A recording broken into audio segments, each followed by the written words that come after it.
Hello, everyone. Welcome, welcome. It's Drop Frames time, another Sunday, and we're celebrating Cohh, the only father out of the three of us. Yeah, I like the balloons. thank you. Did you also Happy Father's Day? Did you get anything from the kids, or was it just the celebrate?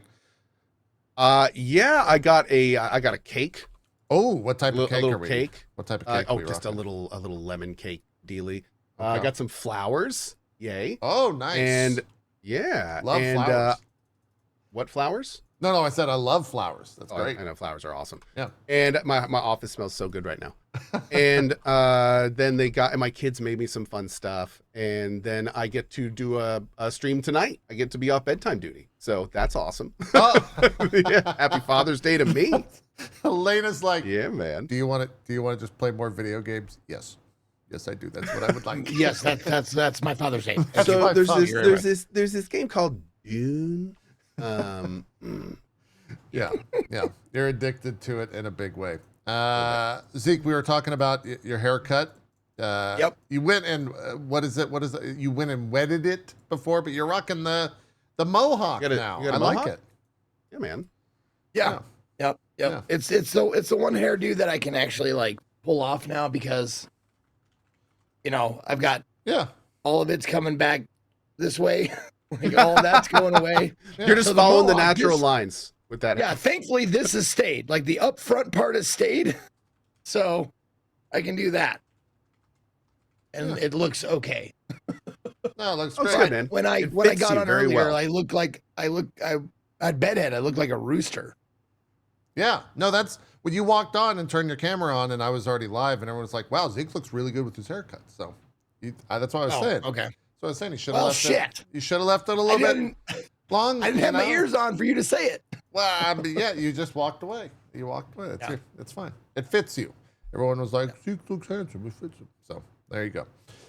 It works out. It's kind of hard to see because I always have this. I have this black T-shirt on, but the wife trimmed up the beard too, so it's all shaped and even. Oh, Nice. okay. Cut off about like an inch and a half from the bottom because it's just like You have to. spider webby down there. You got to maintain it. You got to maintain it. Anyways, it is a post-SGF world. We're all coming down off of a week of kind of non-stopness with all of the news and whatnot. All in all, though, I would say not muted, but a less announcement filled week. That's funny because I would have used the exact word muted. Muted? you Yeah, said not muted, but muted no, I might think that's a work. great word for it. Yeah. Yeah. It's like it's weird because SGF kind of came and went, and there's not that kind of normal like hype cloud that follows after it for a few weeks. Yeah. I felt like, and this is not so much on Jeff, it's more on just like there weren't a lot of huge announcements. Sure. I do feel also that, like, for me personally, a lot of the announcements were centralized to one show. So although many of them were entertaining to watch, like the announcements that got me excited were pretty much all at Xbox. Yes. So that was, also a little different. It's usually a little more spread around in that regard. So, yeah, I just think it was a kind of a bit of a lackluster year for announcements.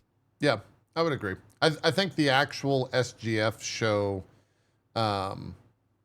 production-wise and all that stuff was fine. It was what it Great. always It was a has great been. watch. It's always Yeah. great. Mhm. But like announcement-wise, it was maybe one of the weakest.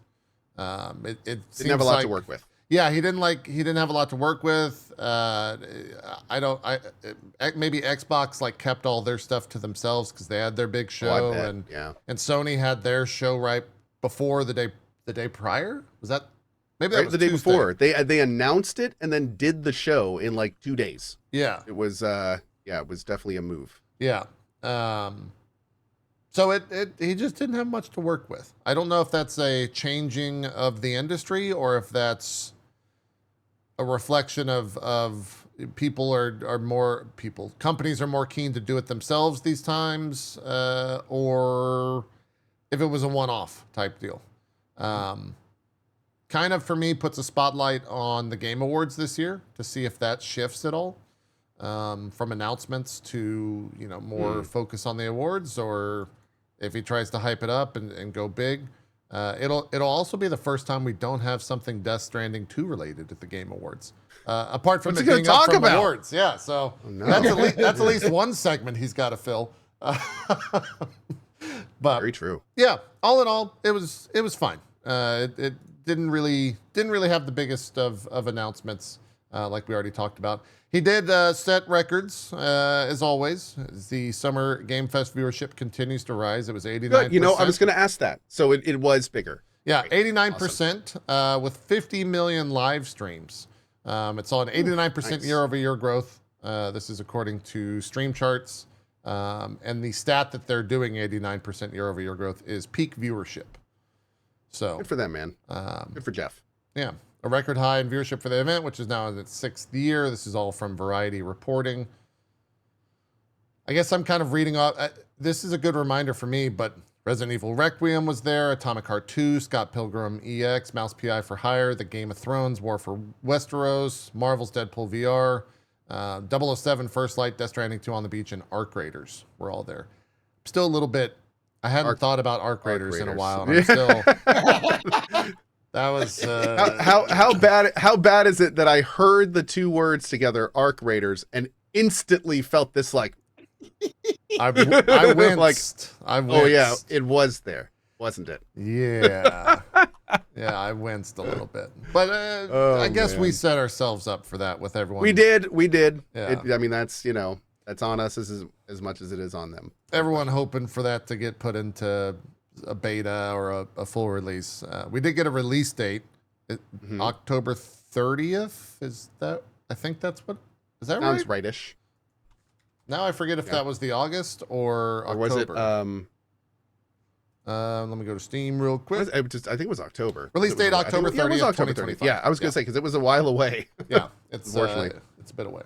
For those that I guess are wondering why we were all wincing and whatnot, prior to the show, everyone was like, "Yeah, Arc Raiders they're gonna announce." They did this huge like ARG that led to like a countdown, and everyone was like, "Yeah, it's launching, or they're gonna have a beta. We're gonna be able to be playing it later today."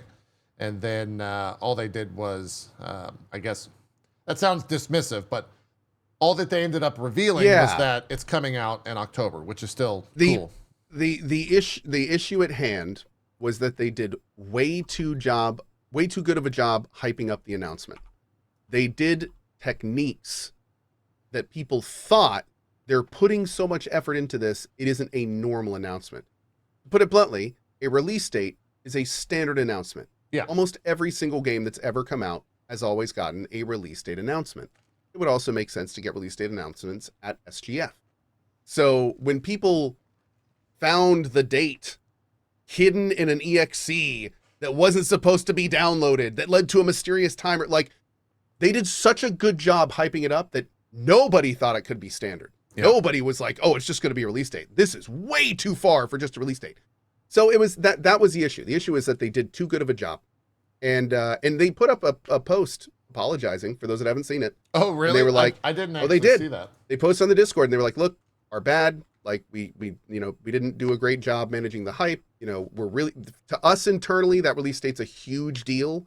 Like we've been working on this for a long time. And, you know, for us, that was definitely worth the hype that we brought it.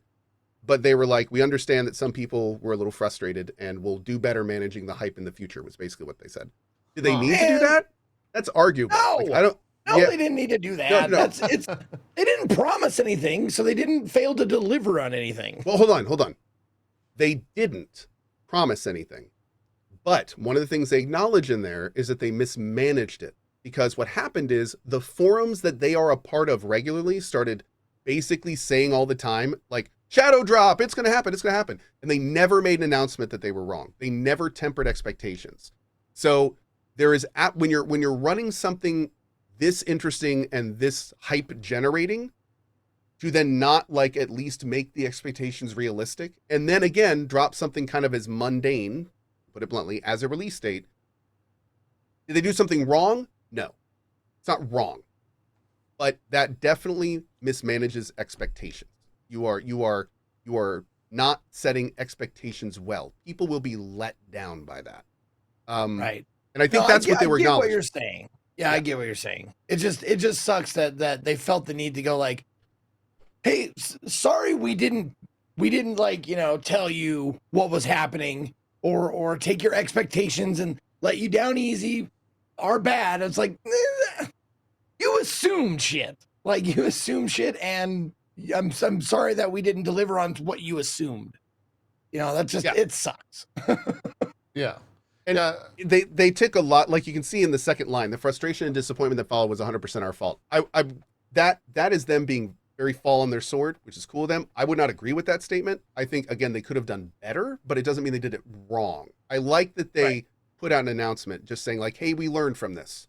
Won't do this again. Like, it's cool. We learned from it, but nothing's bad about this. Unfortunately, and Zeke, you say that you're surprised they had to do this. The reason they had to do this was because like the community erupted, man. They were pretty pissed. Yeah, they were pissed. Like there were like I don't know if the actual death threats happened, but I saw actual threads from people begging the community not to put death threats to the devs. Good Lord. Yeah. So it's like they put this up because they felt they needed to say something. You can't just pull a Bungie and not talk. I mean, who does that? So it's like, it's that kind of thing. They felt they needed to say something. So I think they did a good job, to put it bluntly. Yeah. And I can't wait till October 30th. It's not a bad thing they put this out. Them falling on the sword is a great way, I think, to categorize it. I'm kind of with Zeke, where I don't think they necessarily did anything wrong, but there's no harm for them coming out and doing this. It's a win for them. It's an easy win for them, really. I think so. Yeah. Yeah. I think it's more the more communication, the better. Right? Yeah. Yeah, but picture how shitty it would be if I started a rumor that Cohh is going to announce something on the 27th of next month. He's going to announce something on the 27th of next month. He's going to do it. I'm going to spread it. I'm going to spread it and spread it and spread it. And then when the day comes and you don't announce anything, fuck you, Cohh. You didn't announce anything. Yeah. In that situation, that would suck. But to be clear, they hid a timer in an EXE that people had to decode and like actually work to find and get. There was an ARG about it. There was an ARG that led to a countdown, and the countdown was to SGF. Okay. So it was. So again, I'm not saying they did something wrong. I'm just saying that it was definitely a very creative and awesome thing. Like it was a very unique, interesting, pointed thing to get people excited for SGF. Maybe I didn't understand that part. Like that like counter timer, whatever, was hidden there for people to find on purpose. Yes. They were involved in the promotion of the announcement. It wasn't they just hid people a being timer like, to SGF, and it's not like it was like in the corner of a screen. Like a file went public that they claimed wasn't supposed to be, and then people looked through the file, and in the file they found a link, and the link went to a timer that was on a private site. So it's like it was all like very interesting, very structured, like yeah. They did a great job. I keep coming back to that. They did an awesome job. I mean, we were all hook, line, and sinker. Like, who does this? I thought it was something someone like, or people data mined. Like they saw something they weren't supposed to see. I didn't know it was something. That's the feeling the community got. They constructed that feeling. Yeah. They hid a timer in the EXE that people had to find by digging into it like you wouldn't normally. So like the whole ARG was structured so the people that found it thought they found something they weren't supposed to. And then everyone thought it was like, oh man, what's going on? And the devs, meanwhile, were just laughing, right? They're like, oh, look at this. Honestly, okay. So, which is cool. I like that part. Okay, the disappointment. It's an ARG. Hold on. Talk about it in reality. There you go. Yeah. No, the disappointment makes a bit more sense now. If they, I honestly thought they put, like, people found something they weren't supposed to find. Now, if they put something there for people to find, like that, the disappointment makes a little bit more sense in that they were like leaving, crumbs, breadcrumb trail and then it was just like, it didn't lead to like, the gingerbread house. It's just an outhouse. Like I get it. Like kind of disappointing, Like, that's where the makes community a little more sense now. Yeah. That's where a lot of the community members stood. where they were like, they felt like they were going to get a release date anyway, regardless. So why would they have to? Why all this pomp and circumstance over something that they were going to get anyway? So that's why they were frustrated. And of course, just like gamers in general, many of them took it way too far. Yeah, on that feeling. I just imagine them like, hey, our timer's about to go up. Everybody's going to be so excited to know the release date. And everybody's like, no, that is not what we wanted at all. We want to play the goddamn thing. Yeah. You just recreated the entire event. Thank you. That was it. That's exactly what happened. Yes. That's true. Yeah. That's true. And again, and just to full circle it, and so we can move on from the topic, that was why they put up the response. They were like, we get it. We blew this PR event out of the water. The PR event was amazing. And the announcement was great because we were excited, but we realized that you guys wanted more. We'll do better. So TLDR, everything's good. And we're all excited for October 30th now. Exactly. And dude, considering they're getting another four-ish months to work on that game, and it's already in the state that we played it in, like, exciting times. It's very exciting. Like, it's hard to think that this isn't a company that is taking their release seriously and like being like, we want to do this right. Yeah. Right. And that's awesome. Yep. It was good, man. Exciting times for sure. As Blaze Trail just said, imagine the polish, and then he started vomiting rainbows. That's exactly right. I feel the same way. Yep. Exactly. I feel the same way. Exactly. On a different topic. Yeah, go ahead. Because I didn't watch the Xbox with you guys, and I ended up watching it later, and the last announcement, I was like, oh my god, this looks great. What is this? I'm super excited, and now I understand.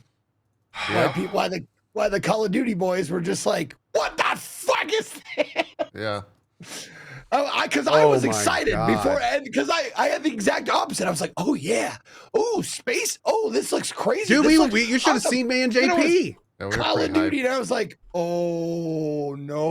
We thought it was like Control or some Alan Wake. Dude, we were so excited. Some new IP, right? Yeah. Oh man, yeah, that was. I saw it. That was a thing. There was a fair amount of feedback, at least that popped up into my kind of viewfinder, of a lot of like hardcore Xbox fans were pretty upset because the like Xbox brands were missing from the event. Like there was no Fable, there was no Halo, there was no Forza, there was no like big, there was no Fable Xbox thing apart from the outer world. I keep wanting to say Wilds, the Outer Worlds too. No Gears. There's one Gears. There was no Gears. Yeah, the Gears remaster or whatever. Yeah. Yeah. Are we not going to see Fable next year? I don't know that. Reloaded. We've seen that. When did they first preview that? Like 4 years ago, 3 years. It's been a while for Fable. I would have thought that we would have seen a lot bigger of a presence this year, but I suppose maybe that's next year, or maybe next spring or something. From my POV, it feels like Xbox is more in the scheduling of Game Pass than they are in like the next big blockbuster title. So they'll show something when it's ready, so people are like, oh yeah, I should just get Game Pass because Grounded 2 is coming to that in 2 months, or Outer Worlds is coming to that in 1 month or whatever. So I don't know. Well, I kind of get that, but I still think the Xbox was the best showing of everything that was shown at SGF. So I get it, but I don't get it. I also saw a rumor, a very, very thin rumor, that Halo might be going to the PlayStation. That they might be putting the newest Halo game. Oh, Xbox fans will be thrilled. That's what I was saying. Like at that point, oh no. Like I could see Xbox fans being very upset, but it makes perfect sense for Xbox to do that. And if anything, that will probably solidify them as no longer being in kind of the console war and more like the platform war with Game Pass and all of that being the best thing. So we'll see if that actually happens. I would imagine if they do that, it's a minor thing, but it's also a major thing for the industry. Like for the game, it's a minor thing. The industry, that's like megaton announcement if it actually does happen. So we'll see with that. Cohh, I think you said something about Marathon, did you not? Because there is some news on Marathon. Let's hear it. At a recent, this was June 13th is from the article I'm reading. It was at a investor conference? I'm trying to find an investor focused interview. They had Herman Hulst, the CEO of Sony Interactive Entertainment Studio Business Group. That's a mouthful. I was gonna say, wow, that's a whole lot. He was asked, about Concord, and he responded and admitted that feedback to Marathon's recent alpha test had been, quote, varied. But he did insist that the game will be releasing during Sony's current fiscal year, ending in March 31st, 2026, and promised that it made the mistakes that it made with Concord would not be repeated. The full quote is, quote, live service, we really see that as a great opportunity for us, Hull said, but with this great opportunity are some unique challenges associated. We talked about some early success, as with Helldivers 2, we've also faced some challenges as with the release of Concord. I think some really good work actually went into that title, some really big effort, but ultimately that title entered into a hyper-competitive segment of the market. I think it was insufficiently differentiated to be able to resonate with players. That is some business speak there. Well, not only is that business speak, the thing that's very concerning about that is every single gamer could have told him that 6 years ago. Yeah. Like that's business speak for gamer common knowledge. Right. That's wild. It goes on, and quote, and so we have reviewed our processes in light of this to deeply understand how and why that title failed to meet expectations and to ensure we're not going to make the same mistakes again. As I said earlier, we've introduced much more rigorous processes for validating, for revalidating our creative, our commercial, our development assumptions and hypotheses, and we now do that on a much more ongoing basis. That's the plan that will ensure we are investing in the right opportunities at the right time, all while maintaining much more predictable timelines. For Marathon, it's our goal to release a very bold, very innovative, and deeply engaging title. It's going to be the first new Bungie title in over a decade, so we're really excited for that release. We're going through the test cycles. We're monitoring closed alpha cycle the team has just gone through. We're taking all the lessons learned. We're using the capabilities we've built in analytics and user testing to understand how audience are engaging with that title. Some of that feedback, frankly, has been varied, but it's super useful. That's why you do this testing, the constant revalidation of assumptions that we just talked about. To me, is just so valuable to iterate and to constantly improve the title. So when launch comes, we're going to give the title the optimal chance of success. This cycle of test, of iterate, test again is such a key component of the live service's success, both leading up to launch, but also throughout the life of the game. And we're committed to continuing to leverage our learnings to maximize engagement and player satisfaction throughout the life cycle of the title. And scene. Man, that's for investors. So the TLDR is we're not giving up on Marathon. It is coming, and they're just being quiet because they want to be, I guess. Yeah. It's sounds like bullshit to me. I don't know, man. It sounds like he's talking to a lot of investors. It sounds like they're going like, wait. We're doing stuff with your money. We're doing stuff with your money. We promise. Stuff is being done. Yeah. We are doing stuff with the money. We promise. Don't worry. We are going to support this game after it releases. Oh no. Oh yeah. So that was a whole messy. That was a whole situation. I'm like out of breath and a little woozy after reading all that. That's a mouthful. I can't believe he went on. He said the same thing like 30 different times. Yeah. Yeah, that was a bit. Absolutely crazy. Absolutely crazy. Yeah, so there you go. If you're wondering about Marathon and where that's at, there you go. So, are we like? I don't know. Like, have your I guess sentiment towards the game changed? Like, do you want it to succeed still? Marathon? Yeah. Yeah, I mean the like kumbaya thing is like I want all games to succeed, right? Like I don't want Marathon to be a failure. Right. It's one of those things where I look at this and look at the response to it and look at like the sentiment tied towards it, and I don't have the tools that a PlayStation, let alone 90% of the industry, use to like gauge that sentiment, because sentiment is a very big thing. There's entire departments at these companies that are their goal is to judge sentiment. I don't see how you can have all of those tools and not look at that and be like, yeah, we're fucked. Like it does not have, there's very little positivity around that game. Right. Then again, that might also just be, you know, my bubble where everyone is very active and like the hardcore community just shits on it. Maybe the masses are like, no, I'll play that. Maybe it'll be good. I guess the best we can hope for is a No Man's Sky, like Frown Upside Down. Like we fucked up, but you know it will make it good. Yeah, you know, I eventually. Hope. How long did it take for No Man's Sky to get out from under that 8 umbrella? Like a year or two. Now they're Now you see tweets from people being like, yeah, I bought it on the Switch too. I don't own the Switch too, but I can't.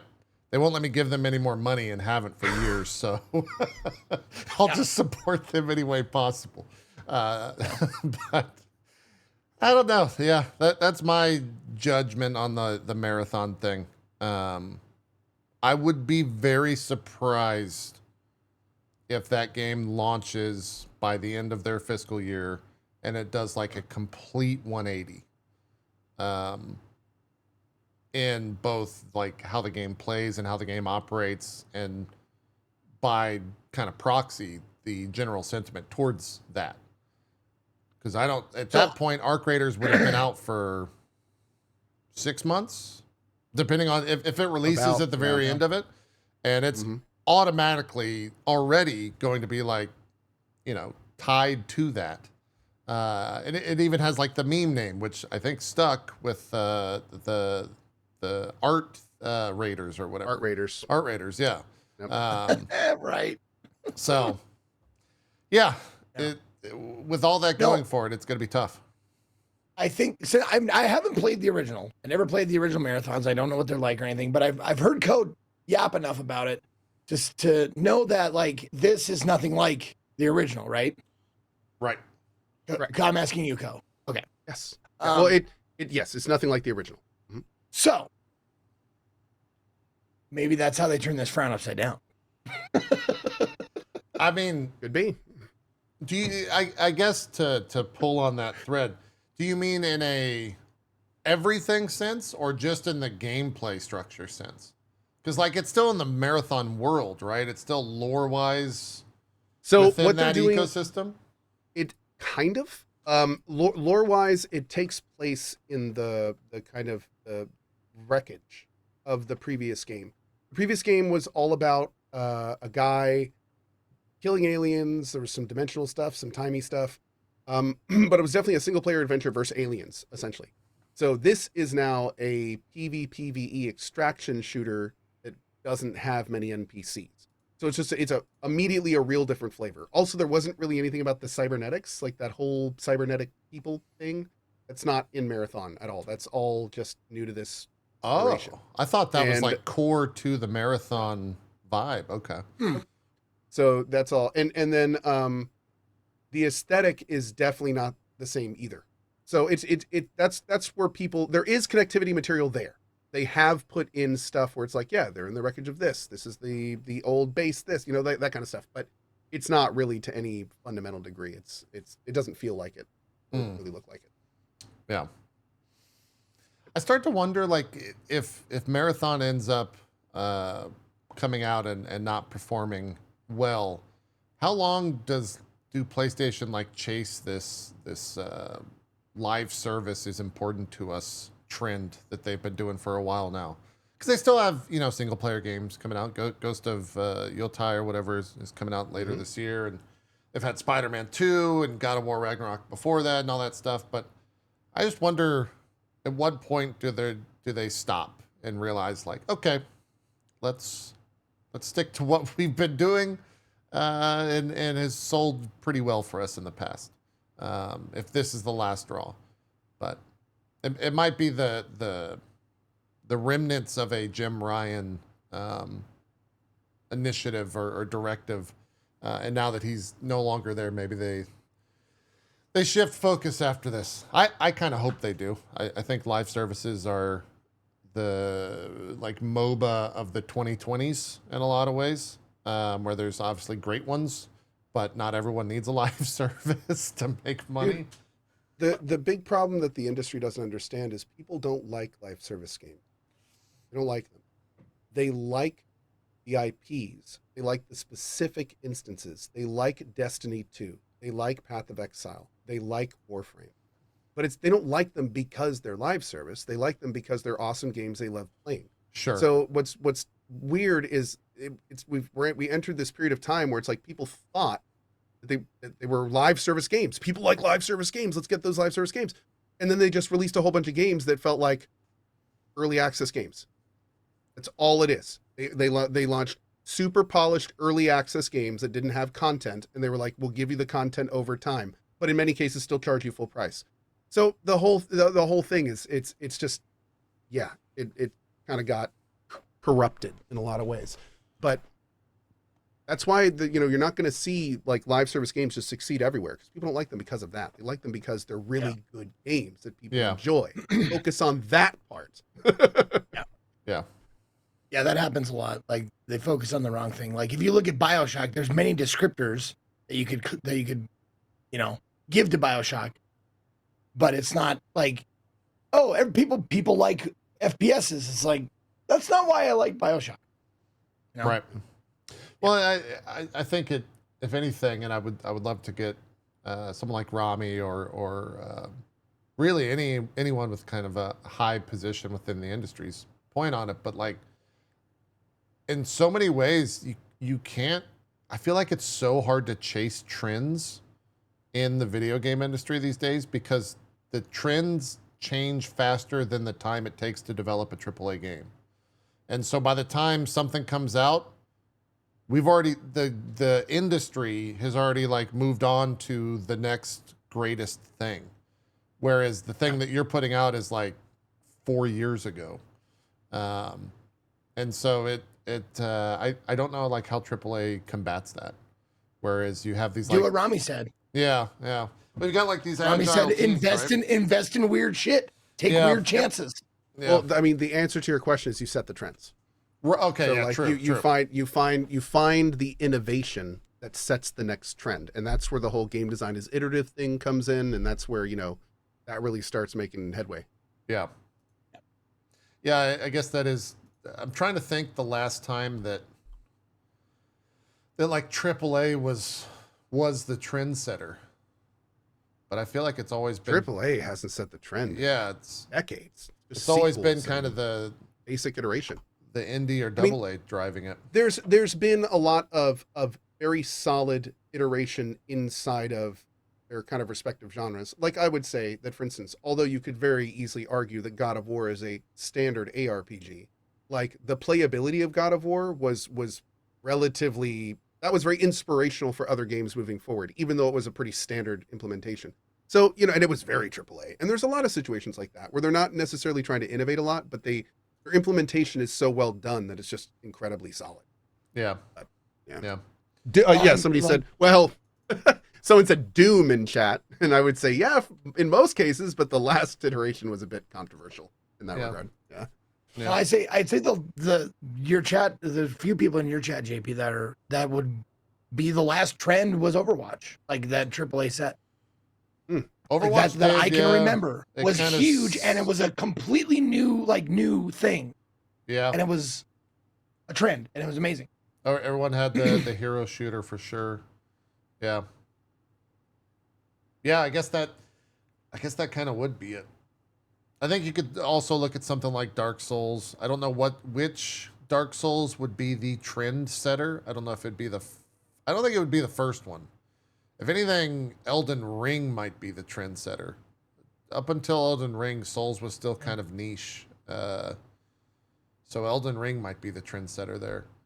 And you look at like Witcher 3, that's also true. Vampire Survivors, that's probably Vampire Survivors might be the most recent one, but that's AAA or that's indie through and through. So was TF2 would TF2 be AAA? Team Fortress 2? Yeah, because people are saying like TF2 came before Overwatch and like we're talking like I mean, I don't know that if was those the whole topic of conversation was the same. Yeah. TF2 Yeah. is also like what 25 years old at this point. Like it's Pretty old. yeah, it's right. But the argument is that Overwatch didn't set the trend. TF2 did. Maybe. Yeah. Anyways, it's an interesting thought. I'll try to keep that in the back of my brain so we can ping Rami with it whenever he's on next.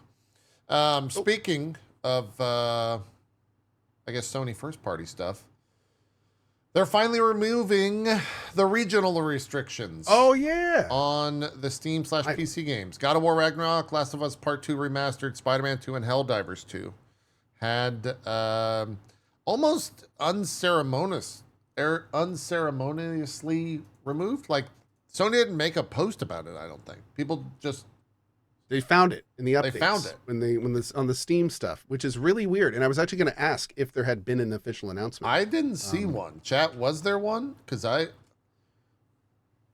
we could thank Stellar Blade for that.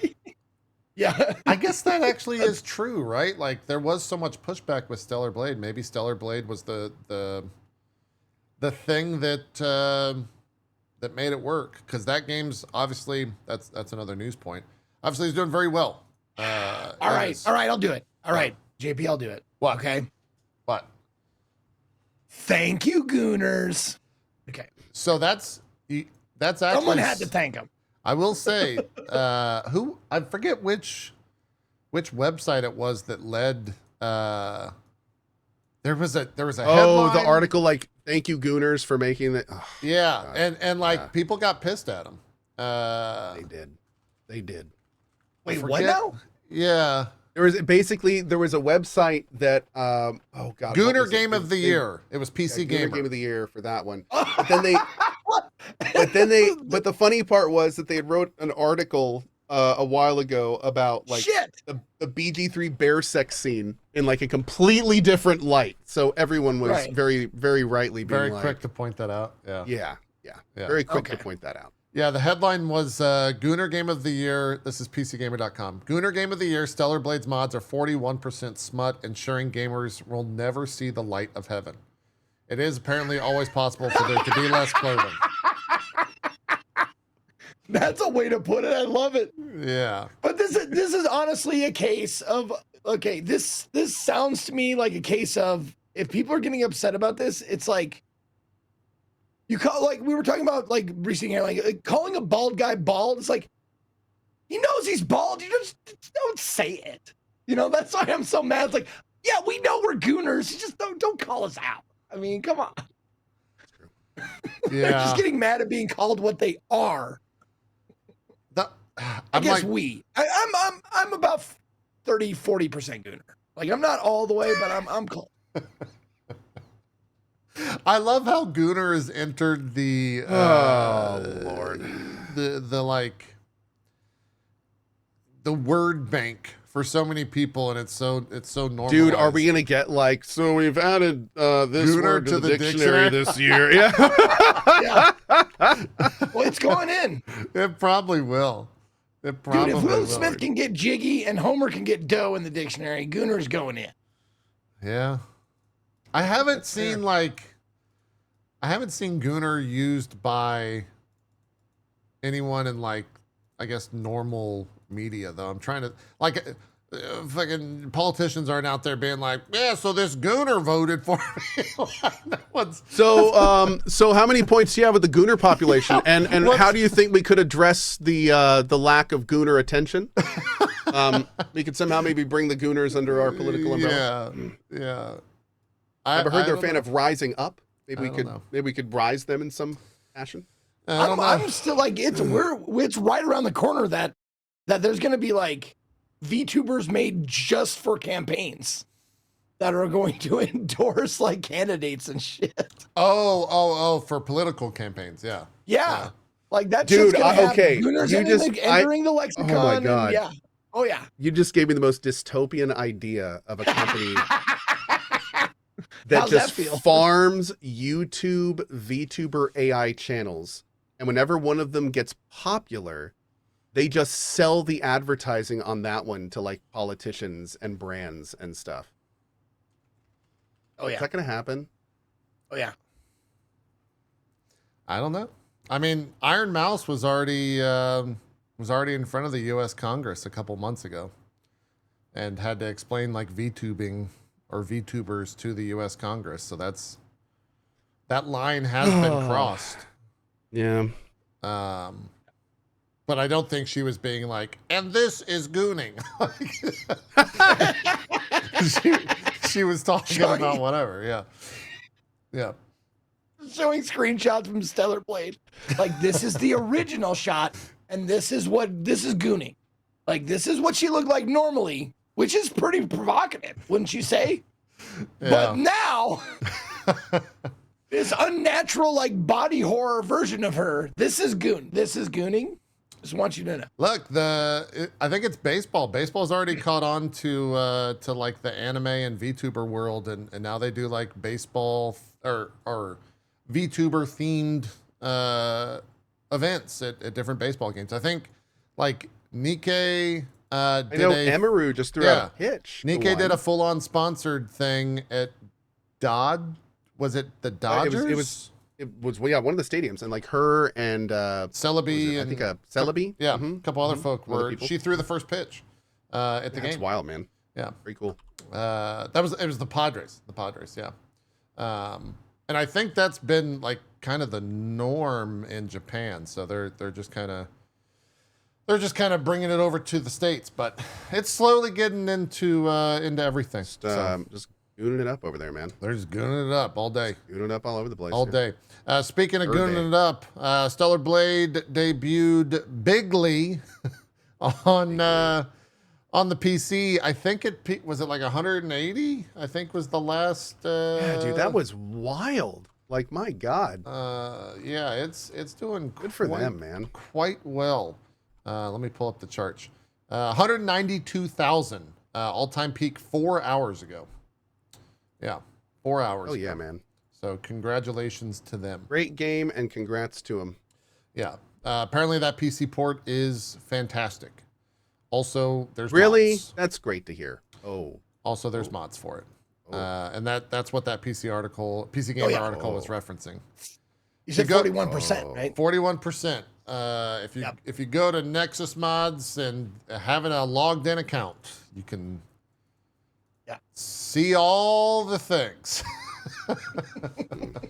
It is the most exclusive PlayStation exclusive game so far. Yeah, most successful. Sorry. Obviously, as you always do, you study the topic we're talking about extensively before the stream. What was the more popular mods in that category? Let me take off my glasses so you can't see the reflection, and I'll just go ahead and log in here. Okay. Let me just, okay, we're good. Can you just open your eyes a little wider there? Let me, wow. Let me do this. No, I haven't even honestly been looking, and I can't avoid like seeing like, oh, there's the what I thought was going to happen. Okay, so that is a lot of nudity. I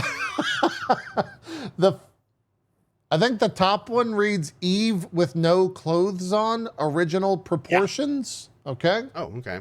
There is a latex battle suit. Okay. There is a Eve skin suit semi-nude. Let's go to popular. No, hold on. Forgive me for saying, but like all time. Or forgive me for not remembering. I played through Stellar Blade, and I just want to like, isn't she? She's not human, right? No. Not really. No. He's a neo-human in the lore. Yeah, kind of like a new version, sort of.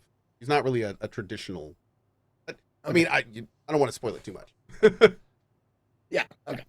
Eve main menu sex mod. Thanks, JP. There we go. Okay, great. Oh, I also someone linked it to me. I don't know if it's popular, but there was also one that replaced her hands with her feet. and that was kind of popular. That's for a very specific audience. I was gonna say that's for a very specific audience. Eve NSFW menu 60 FPS video with audio. Jesus, that is okay. That's as explicit as you could expect. Wait, say that one more time. I'm not going to. Damn it. Nope. Yeah. Anyways, very okay. I'll put my glasses back on so you guys. So I could see. I just didn't want the reflection there for potential banning purposes. That's a great call. Yeah. Just it's exactly what you would expect. It would. Tune in next week for the Gooner report here on. It's exactly what you would expect. But the game is obviously very good. People do speak highly of it. A more sexually modded game than this game? Now I know. No, I'm not talking. No, hold on. I'm not talking about like making scenes, like like Overwatch. Overwatch walks so Stellar Blade could fly. Probably Skyrim. Yeah. Skyrim. Oh yeah, Skyrim. Skyrim's probably up there. Okay. Fair enough. Okay. Cool. Yeah. Skyrim's probably up there, I would say. Yeah. Skyrim's the OG for that one could say. Yeah. One of the OGs. Yeah. Mm-hmm. See, and that's I'm ignorant to this shit because I don't usually go into the modded community because it's not something that I personally enjoy. I like the game as intended with warts and all usually. And also like, you know what? I'm gonna stop right there. That's all I'm gonna say. All right. Fantastic.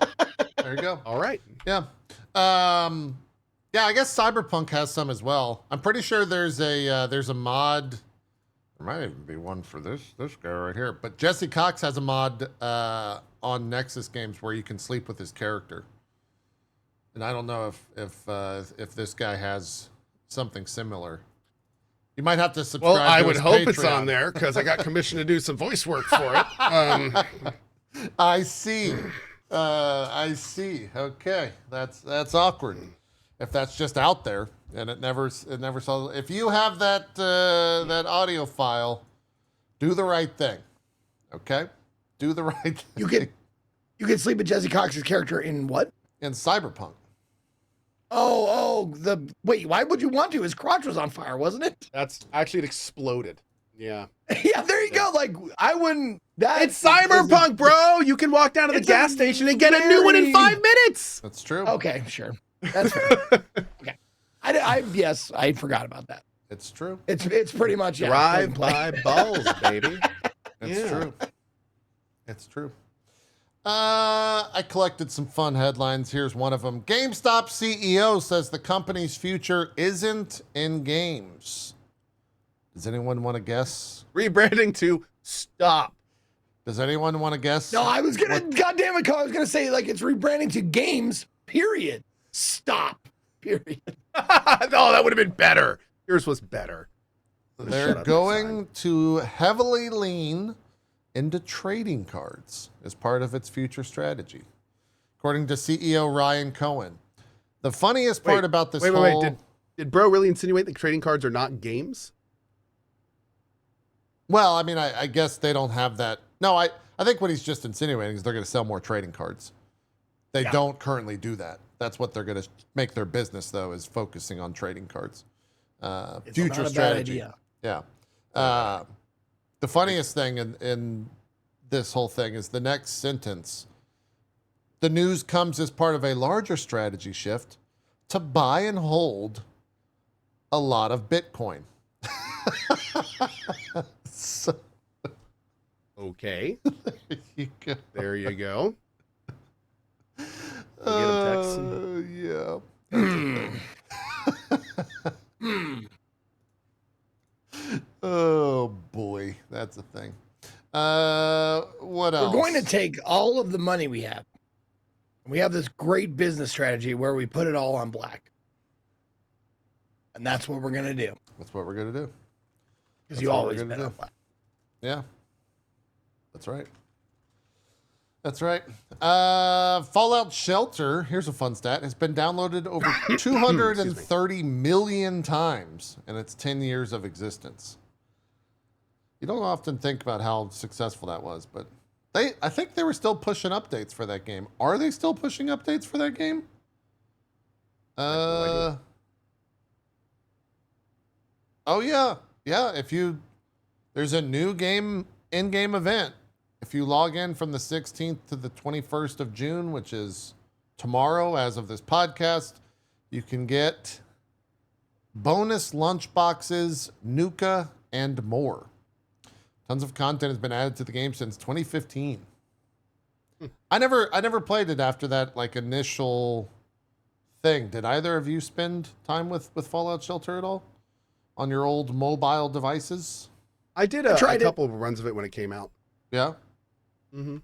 Yeah, but it's a mobile game, so like they're always short-lived for me. Like I'll be into it for a month maybe, and then I'll just forget it. Like, yeah. Same thing with Marvel Snap. Like I was really into it for a month, and then I was just like. Yep, that makes sense. What else do we got? A lot of conversation about the Outer Worlds 2 and its price point after the Xbox event. We saw a little bit of it while we were covering, at least I did, in the chat. And the Obsidian game director, Brandon Adler, came out and had some interesting things to say about it. Quote, personally, as a game developer, I wish everybody could play my game because that's what I want out of this whole thing. But for the reasons and so why the price point is $80, you'd honestly have to talk to the Xbox folks. He just shifted the blame completely. Shifted the blame is a strong, maybe the wrong term, but he was just like, yeah, we didn't price the game. That was Xbox. Don't be mad at us. And like, it's a great strategy. It is because, I mean, you know, like I guess you can't be mad at him for that, right? If they didn't set the price, you can not only not be mad at it, but I mean, I hate to put this hat on, but my guess is that was a pre-approved statement from Microsoft. Could be. Like, I think that's exactly what you know. Microsoft obviously is not going to shake the corporate overlord thing, so it's not like they're getting a big negative with that statement. But at the same time, everyone's talking about how real and genuine it sounds from Obsidian and stuff like that. So I mean, it's kind of obvious, like they're not going to set the price. Yeah. So I mean, the opening was, we're a game developer. We love to make games. We don't set the prices for our games. Is how he started out his statement. And so you might. I think that's fine. I think if anything, like he's like, yeah, go ask the people that set the price. I'm not gonna wait. I'm not gonna defend that. I think that's great. I think that's a perfect answer. Yeah, but, Look, I think the second that came out of his mouth in the interview, you could hear screaming from somewhere on the earth with Randy Pitchford being like, "That's how you say it, Jesus! It's so simple. It's right there." He didn't even mention meth once. God, how does he do it?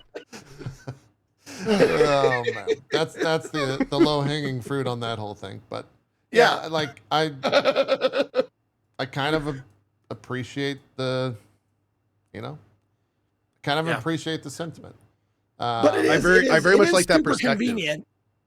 Yeah, no, it's truthful, it's frank, it's honest. But it is. You can't ignore I can't ignore like how convenient it is to be like, we don't set the price. Nameless corporation who you can blame as an idea, they set the price. You can't there's no one person that you can point your anger towards. Yeah. That's kind of the point I was making. Yeah. Zeke. Like by saying that, it takes the bullseye off of them and kind of puts it on Microsoft, but you can't really like point at Microsoft and be like, "What? Why are you trying to make money off us?" You know, like that conversation's not really going to go anywhere. So it kind of diffused the whole situation, and now everyone's like, "So wait, who am I mad at for the $80?" Like, well, it's easy to put like a bullseye on Microsoft because it just gets lost in the hundreds of other bullseyes that are on there exactly. already. They're the big corporate overlords. Yep. Their job is to have everyone get mad at them. That's what they do. Yeah. Yeah. Thought it was kind of not that it necessarily ends the $80 conversation for that whole game, but it definitely is. They don't have to say anything ever again. Like that's their stance on it, and they'll just move forward, and you can't come at that and be like, fuck you guys. I mean, you can if you're a crazy person, but a rational person can be like, fuck. It also brings up the question, like, I mean, if they wanted to, could they have sway in the price tag? According to that statement, the insinuation is no. Yeah. I think at this point we can assume that the answer to that is no. Yeah. But what is the truth? Or he is would that not. the truth? That's all I'm saying. That's all I'm asking. Is that like, how hard did you push back on the price though? That's I mean, consideration. We should polygraph. Yes, we should put them to a I think polygraph. we should polygraph it. I think at this point, I think that's the only thing we can do. I agree. No, I'm saying like I've been in a situation where I was justifiably like, not my fault. And then someone confronted me on it. They were like, but how much did you try? I'm like, not very much. So Zeke, was it your fault? What had happened was some more Obsidian, lot of Obsidian quotes. There's one for Grounded and also one from Josh Sawyer, who is the design director at Obsidian Entertainment. He did an interview with GamePressure.com, and the headline, I've not read through the full. Yeah, I've not read through the full interview yet, but I really, the headline resonated with me. And he said, I don't feel good about the industry, but I feel good about the ability for people to create games that can find an audience. And it's kind of like a nothing burger statement. But like, no, that's that's a silver lining statement. Yeah. Like, and that's a really good way. I actually like, I think we talk about this frequently where we're like, in very similar veins, you know, the industry is in a terrible place, but it has some benefits to some people. Like it, you know, we talk about how, the AAAs are dying, people are losing their jobs, but that's also opening up some really big spaces and markets for other smaller developers to now get into that may have never had a chance before. So, you know, we could see giant successes that would have been drowned out in the past. So I think that's very cool from Josh. I would agree with that, like completely. The full question is I can read through it. I think for context purposes it might be important. The question was, regardless of your approach, you're one of the people who, alongside their teams, influenced the RPG genre. Basically, for a long time, a lot of RPGs were isometric. Then the focus shifted to action RPGs. Now there's different approaches like Kingdom Come, Baldur's Gate 3, Clair Obscur, Disco Elysium, and Pentiment. What is the future of the genre and where is it heading? And his answer was, quote, I feel like the spectrum of RPGs can be made and find an audience now is wider than it's ever been. The game industry is in a really bad state right now, and there are a lot of reasons for that. But like one of the challenges that devs face is that there's just a profusion of games. It's hard to even get noticed with a new game. But I really do believe that more so now we can have isometric games, we can have super indie lean games, we can have games that are retro, Elder Scroll type games that are made by smaller developers and things like that.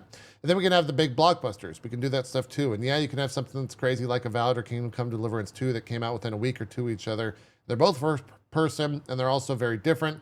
I think that's really cool. And some people like both. Some people are just going to like one. I'm really into history, especially Central European history. So I think it's very cool that we can have that game, which is so well received and reviewed. And then we can also have very different RPGs that excel in other things and have very different flavor to them.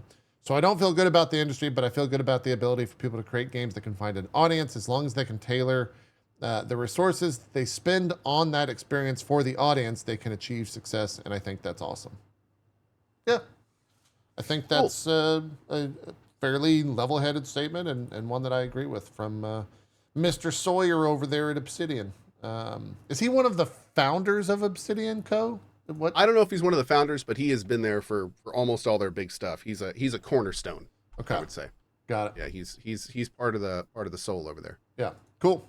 The Grounded 2 comment came from an IGN interview. I think this is one of their previews, but I thought it was interesting that they were just kind of blatantly asking them about why Grounded 2. And ultimately, they came out and said that they were just running out of room in Grounded 1. Like that game was so big that they didn't have... If they were going to add on to it, that the game would just become too big. So they're like, let's make a second one, ultimately. I kind of like that as well, that they're able to... That's awesome, dude. Evolve and do new things in a brand new game. And still have Grounded 1 in its experience. To this day, and I played it arguably before it got even sizably better, but to this day, still like the best overall survival sandbox experience. Like, it is such a great game. Yeah. Great game. Easily, if anyone ever asks me in my channel, what survival game do you recommend for a first-time player? Grounded. That's the first one you want to play. As long as you don't hate bugs. Oh, yes. And spiders, maybe. Yeah, but no, like the way the game presents it to you, the level of gamification, the amount of QOL, like the very well done main quest and everything. And it's very, very well done. Yeah. So good. Can't wait for 2. Yeah, should be cool. Shocker, the Switch 2 sold 3.5 million units worldwide in its first 4 days. Fastest selling Nintendo console. Yeah. Bada boom. Yeah. And I was asking my chat about this because I had not seen any conversation about it. They're still pretty easily available to get. Like, I don't think that it's difficult. Someone said in Europe that they were a little bit difficult, but most places here in the US, I guess you can just walk in and buy one from what they were saying. So I guess they were stocked up appropriately, and that scalpers are getting fucked in that way. You don't have to pay for the crazy price of a scalped console. You could just walk into it. But 3.5 million units in the first 4 days. Kind of crazy. Someone a little bit. Someone in my chat made the comparison that Nintendo fans are a lot like Apple fans, where they'll kind of just buy whatever the newest hardware is. Somewhat of a dismissive, I think, statement, and definitely a negative connotation. 100%. But do you guys agree with that? Yeah, completely. You think it is? Oh yeah. Oh yeah. No, I mean, like. Oh yeah, completely. But it's if it's like a movie star that you like. Like, if Keanu Reeves is in something, I'm going to the theater to see it. You know, no matter what, I don't care. Sight unseen, I'll go watch it. That makes sense. I feel very similar to what Zeke said, and also on top of that, like, it's earned. People feel that way because Nintendo has consistently given them things that they have felt good about purchasing. So it's earned. Like, it, you know, in that kind of situation, yeah. Like, the people that keep buying iPhones over and over, they keep getting the dopamine hit. They keep doing it. Like, you know, it's worth it to them. So. Yeah, but Nintendo fans are absolutely like that. And they'll probably continue to be like that because Nintendo keeps putting out stuff like the Switch 2. Sure. Yeah. I guess for what it's worth, I've been playing... go. No, just like, when was the last time, like, Nintendo didn't at the very least deliver on a good game? Like, their core products. Like, Other M? I mean... Yeah. Yeah, I mean, they do kind of have a consistency to it, for sure. Yeah. Mm-hmm. You know what you're going to get when you buy a Switch and you buy Mario Kart. You know what you're going to get. It's going to be well done. It's going to be fun. It's going to be what you expect and more, usually. Yeah, I guess people are quick to point out the Wii U. That was probably the last big fail. Sure. If you could say that. Disappointment, for sure, with the Wii. What do you guys remember Zombie U? I don't understand what. The launch game Zombie U for the Wii U, where you had to do this on the Wii. That game was oh yeah. Oh, man. A hot mess. I lasted I missed about out 10 on it. minutes Like in. I don't know like why. Okay, can you just briefly tell me like why Wii U was such a huge failure? Was it the hardware? Yeah, it was kind of their first entry into what I think the Switch eventually become, and it was just not well done. And when you went from the Wii to the Wii U, the marketing, like it's almost in the name itself, like marketing just kind of sucked around it because Okay. it's called the Wii U. Right? So, Did you hear what I said its name was? the name was just bad. And so you had like, you had the moms going into GameStop and just, it didn't work. It didn't work that well. I'm trying to think what like the big, I guess Skyward Sword was the big Zelda game for Wii U.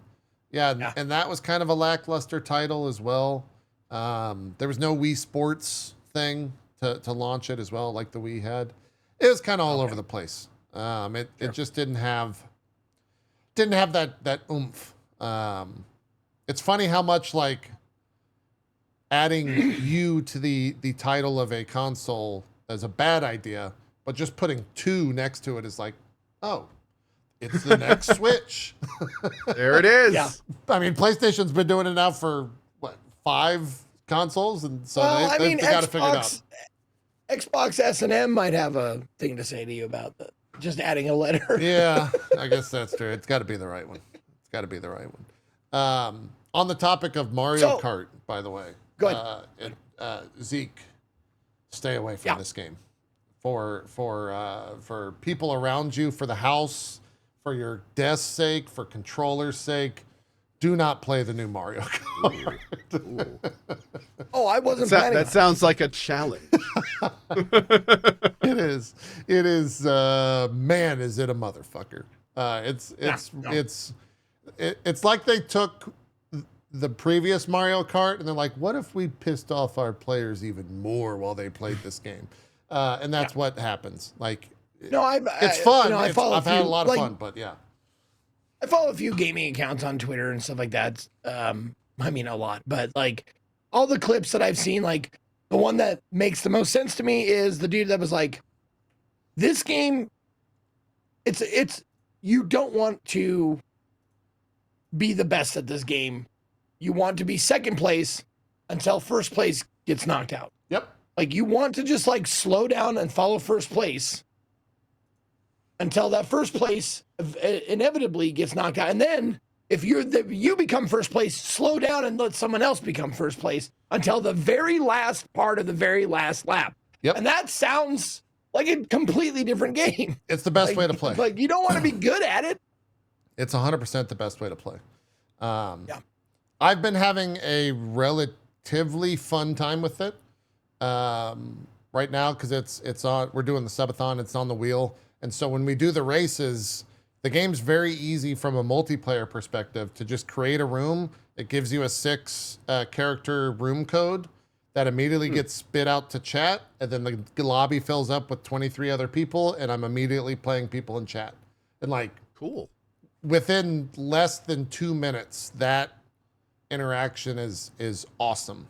And it's created some really fun rivalries. Like the other day, and they'll definitely be watching and laughing at this. I was racing against someone in the chat, and they like cut me off or hit me with a shell or something, and I was just like, "You motherfucker, Tim!" Like that's his character's name. I was like, "Why would you do that, Tim? You fucking piece of shit!" And in the chat, the first time chatter goes, "I'm Tim's wife," and he just laughed at me. And so now it's become this running narrative with the game is anytime I like open up the lobby, Tim is the people's chat. And he's always like right behind me in the race, or he's always like gunning for me, or we're always seeing each other and passing by each other. And so there's like a personal narrative now around the game whenever I play is Tim here? Is Tim racing? Oh, Tim's in the race. He just knocked JP out. Oh, he beat JP by 1. Just stuff like that. It's been a lot of fun having all those personal narratives and like being able to play with my chat. I haven't played any of the single player. I don't know if I ever will even have the chance because I just play multiplayer only. But it looks great. It runs well. I like all the levels. There's a ton of different characters. I'm still unlocking carts after, I don't know, like 10 or 12 hours with it. And so that's been really fun. But at the end of the day, it's more Mario Kart. So it's kind of like what you guys were saying with the Apple stuff. Like, yeah, it's Mario Kart on the new platform, running at 60 FPS and looking fantastic. I did play a little bit of when I say a little bit, 30 seconds of Tears of the Kingdom, the new Zelda. Oh, just to see that at 60 and like, yeah, it's gorgeous. It's shocking how much of a difference for me it makes, just like getting into that world and turning the camera around and not having a 30 FPS camera circle me was enough to be like, yeah, I'm gonna play this game soon. Like I gotta jump into it because it was pretty impactful. And everyone else was like, yeah, we've been doing this on PC for like the entire time. Welcome to the fucking club. 3.5 years. Yeah. What are you doing? So it's cool. I have not played or raced with any friends. So I bought I have the Switch webcam, which is just a glorified USB-C webcam that's like $50 or something, with a wide angle lens on it. But in Mario Kart, if you race with friends and turn that on, if you turn I think it's called the game chat button, which is a button that won't work in like 6 months' time when they take the service away and put it behind a paywall, which I think is funny. But right now it's free. When you're racing, your camera shows up above your cart in real time if you like pass by other people.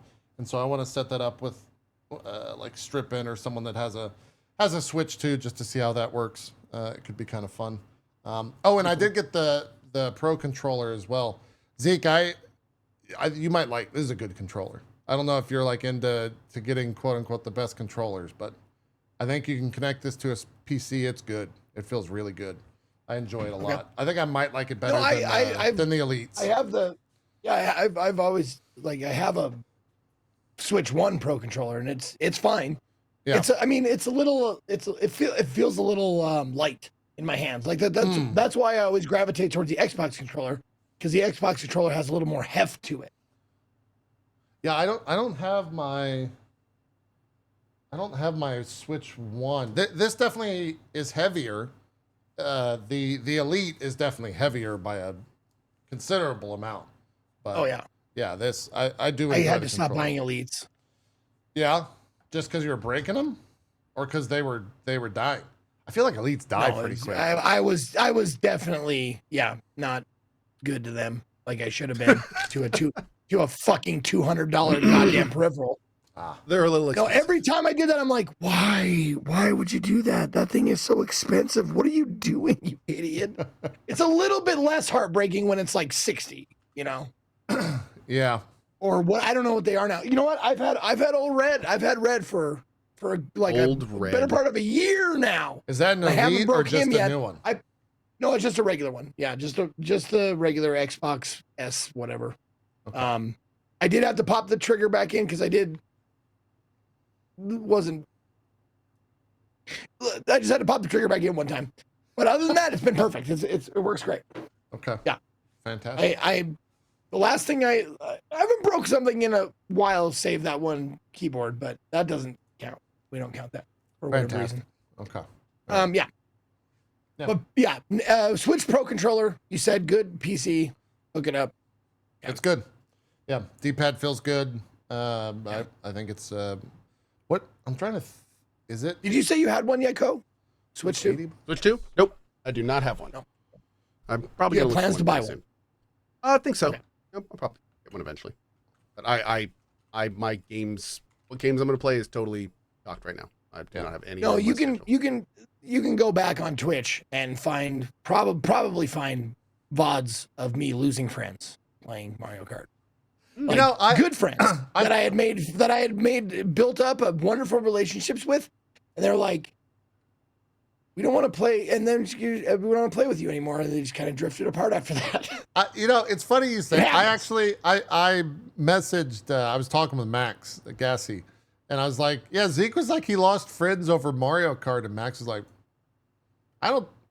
we all thought that was funny. I think he interpreted that also. So you might have interpreted the situation differently than they did. No. Max is one of those ride or die cats though. He'll stick with you. Like if he likes you, he'll like you. Like unless you do something purposefully to hurt his feelings or something, he'll stick with you. But there were other people. I wasn't just racing with Max.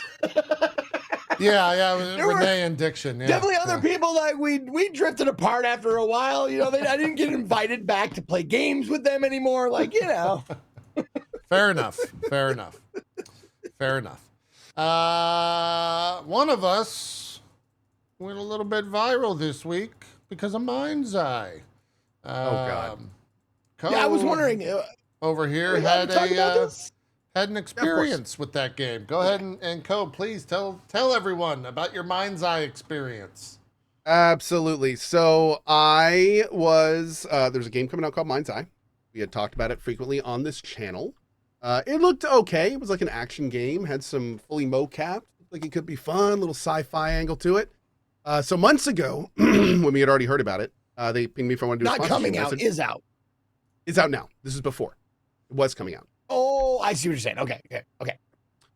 So, so basically, everything was going well, and the night before, my sponsor stream was like the next day, before the first round of sponsor streaming, and the first round of sponsor streaming happened. And to put it bluntly, the game is very rough.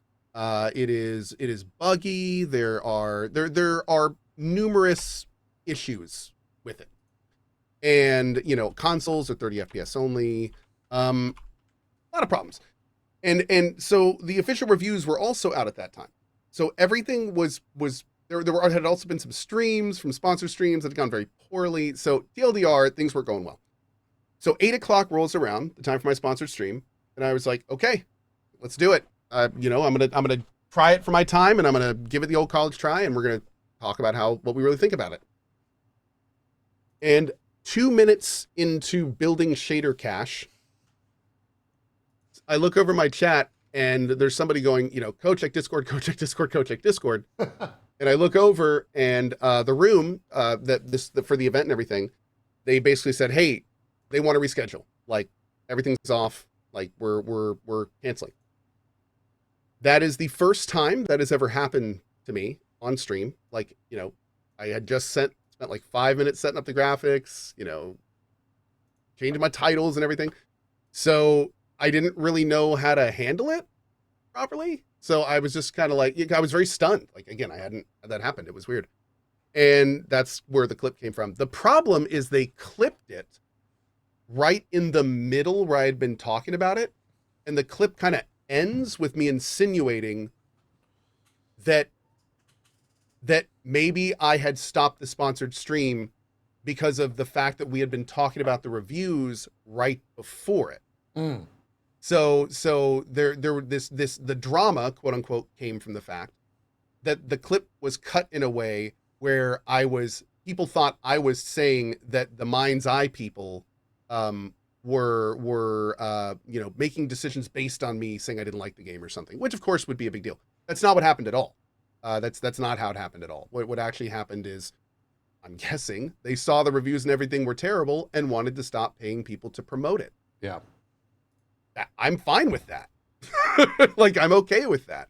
If a dev ever just feels that way about a game they want to pay me to play and want to pull the plug, like, please do. Like, I don't want to get paid to promote something you don't want me to promote. So yeah, I mean, that's what happened. And this is kind of a unique situation. Because obviously I haven't had this happen with any sponsor ever. I've never even heard of that happening to anyone else. Yeah. No, and for the record, it was misquoted so badly that, to their credit, they approached my management and were like, hey, what's going on with this? Like, did Cohh really say this? And my management contacted me because they saw the clip and they were like, you want to give more context? And then like 2 minutes later, my management was like, wait, just watch the full VOD. Nah, we're good. We just sent it to him. We're good. Everything's fine.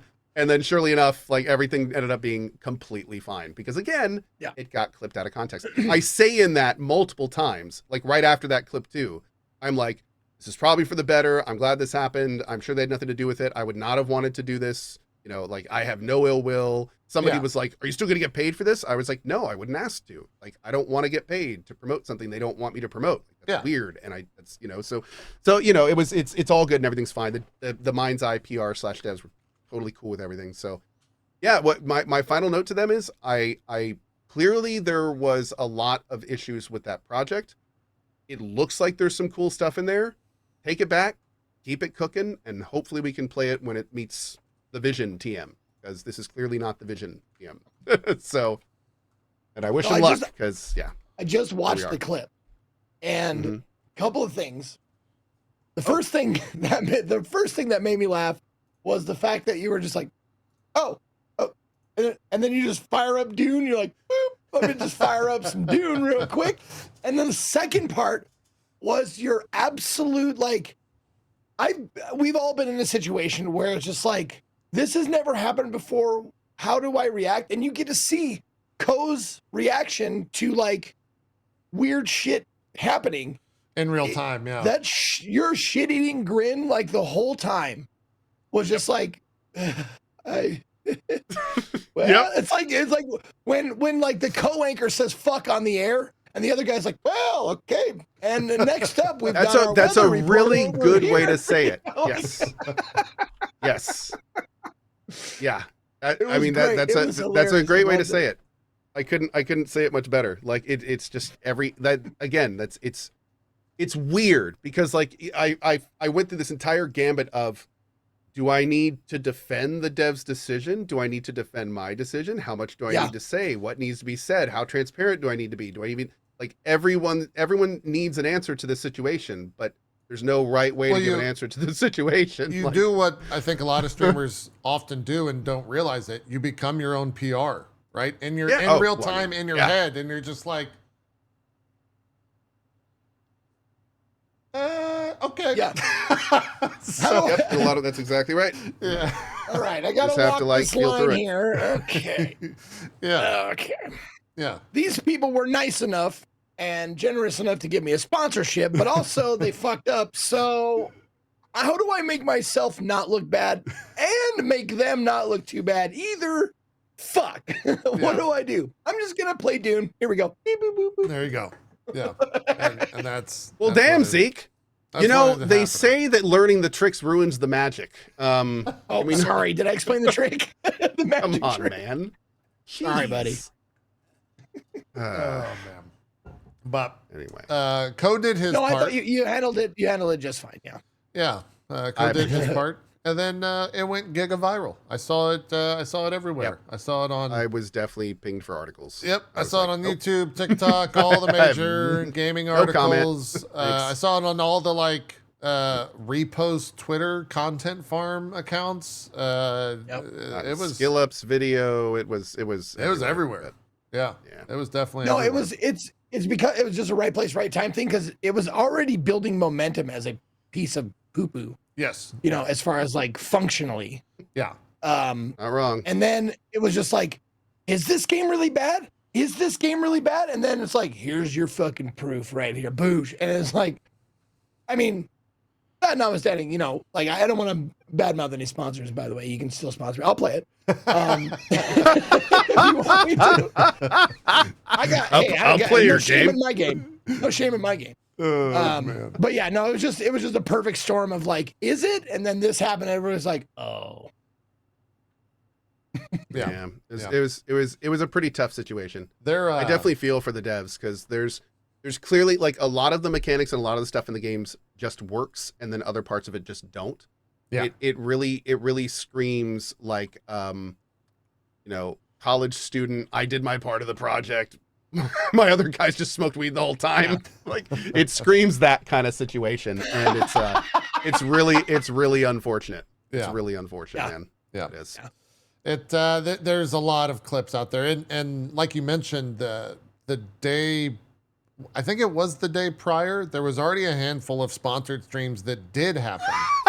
And they I'm sorry, didn't. somebody just linked the clip. It's at 264,000. Oh yeah, yeah. And that's It's not like even my biggest clip ever. Jesus. sure. Yeah, that's not even counting all the other like re-clips of it that have happened. Yeah, I hadn't even seen it. That's funny. Yeah. Nice. I think like I think Extra Emily and maybe it was one or two other streams did do their sponsored streams for it. And that a bunch got done the day before. Soda did one. it was the day prior. And I think a lot of that stuff was the reason. There was I 100% think that is. Yep. There was another big clip going around, I want to say, of like a Spanish streamer, and he was having a very difficult time with the game. Very difficult. And you could tell that he was trying very hard to keep doing what he was paid to do. And it was tough, man. It was tough. Yeah. It was tough. Yeah. Did somebody test the damage control? Yep, that's basically what it is. It's damage control. They clearly the product is not in a state where it should be paid for people to look at it. Like it needs more work. It needs to cook more. It is. There's some real bumpy stuff in it right now. Did you get not good? Did you get sent this this attire like Soda did here, where he's wearing the cap and the shirt and the glasses? No. I got sent a little ear thing. He has this cool little AI dealie in the game. Yeah. It goes on the side of his, and they sent me like one of those and like this really nice little case and stuff. So it's like a prop, or is it actually functional? Yeah. Oh no, it's just a little prop. Okay. Gotcha. Little collector's item, but yeah, that was about it. Dude, see him. Okay, this is gonna be an older reference for all my, maybe 35 and above, but like, you remember that scene in Wayne's World where they're doing this the whole like thing about sponsors? It's like, and Garth is sitting there with his Reebok outfit, like eating like Doritos or something. That's what Soda looks like right now. It's like, some people just do anything for money. Doritos. Yeah. You should have seen his kick stream and his Gucci That's what I was about to say. Man. He had his Gucci outfit on his kick stream, the brand new OTK X Kick partnership, He was leaning into that, exactly what you just said. It was actually Wayne's World, the skit, circa 2025. It was? Okay. Yeah, like it was very nice. No, I've absolutely done the same thing. Like I did a Charmin sponsorship, and I showed up like a mummy wrapped in Charmin toilet paper. As you do. So as you do. Like I said, no shame in my game. Yeah. Some of the I ended up watching a review because the last time everything for me is in the context of the subathon. So the last time that we did a subathon, Gollum came out, right? And I played through all of Gollum as part of the wheel, and it was terrible, but it was funny terrible. And this game, from everything that like chat said and the reviews that I watched, is it's boring terrible, which is, we've always said, is the worst type of terrible. Oh, that's the worst. Because I was going to put it on the wheel and like play through it. And when I went to Steam, and I was like, this is a $60 guys. This is a $60 game. Like, should we scout this out? And everyone was like, don't do it. It's boring. It's a boring game. Man, there you go. We don't want to watch you play it. It's like, all right, I guess I'll skip it. And I ended up watching reviews. I saw that there's no police / like crime. So you can just murder and run over everyone on the street and nothing happens to you. You can just like kill whoever you want and you don't get in trouble. No. And so that is kind of boring. A lot of times, a lot of times the people just don't fight with you and they'll just like turn around. Just bad AI. Just bad AI. Yeah, bad AI. What clip? I saw a clip of someone like, I finally found a spot that you could go where there's deep water. And I wanted to check the swimming in the game. And he goes out he's on this beach and it's just ocean, right? And he's like, all right. And he just runs on the water. There's no no water. No swimming, right? No nothing. Just runs on the water like Jesus. Yep. Yeah. Failure states are just bad. If you're in a car and the car catches on fire, you can't leave the car. And when the car explodes, the mission fails. Just things that are like not fun to interact with. It doesn't have that. not, I guess, open world charm that you want, or open world chaos. Like, it's not built to support that, even though that's what it is trying to do. Like, it's trying to facilitate the Grand Theft Auto experience, right? Of, you know, having a big city to go through and create mayhem. Only there's no mayhem and no one gives a shit that you exist. And so that's kind of boring. Wow. It's kind of boring. Everyone's linking an extra Emily clip from the sponsored stream here. We'll take a look. No, it's like an episode of The Twilight Zone. You know, it's like, I'm murdering people out here. Why isn't anybody coming to arrest me? Yeah. What is happening? Exactly. What is... great driving. I don't think she knows where the brake is. Wait, are we talking game or IRL? She might be both. It might be both. Oh. Yep. Austin Power did it. Yep. And then okay. Wow. That's all right. And then the cars.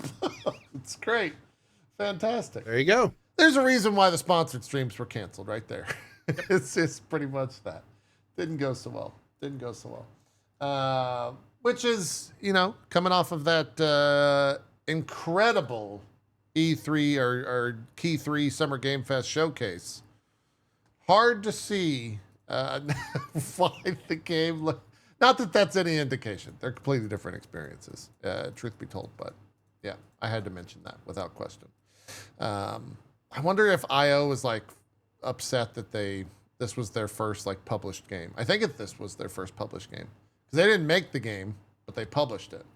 Yeah, it's kind of weird having this come from IO, to be honest. Yeah, like, in this state, especially after they just did like didn't they just do the whole showcase and everything too?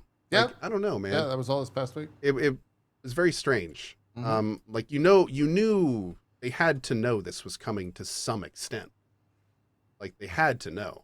Yeah. So kind of weird. Yeah. Kind of weird. It was a little strange. Weird. They put out a statement. The MindsEye devs did. You know, we are heartbroken that not every player was able to experience the game as we intended. Our priority is optimizing performance and stability so that every player across every device can enjoy a high quality experience.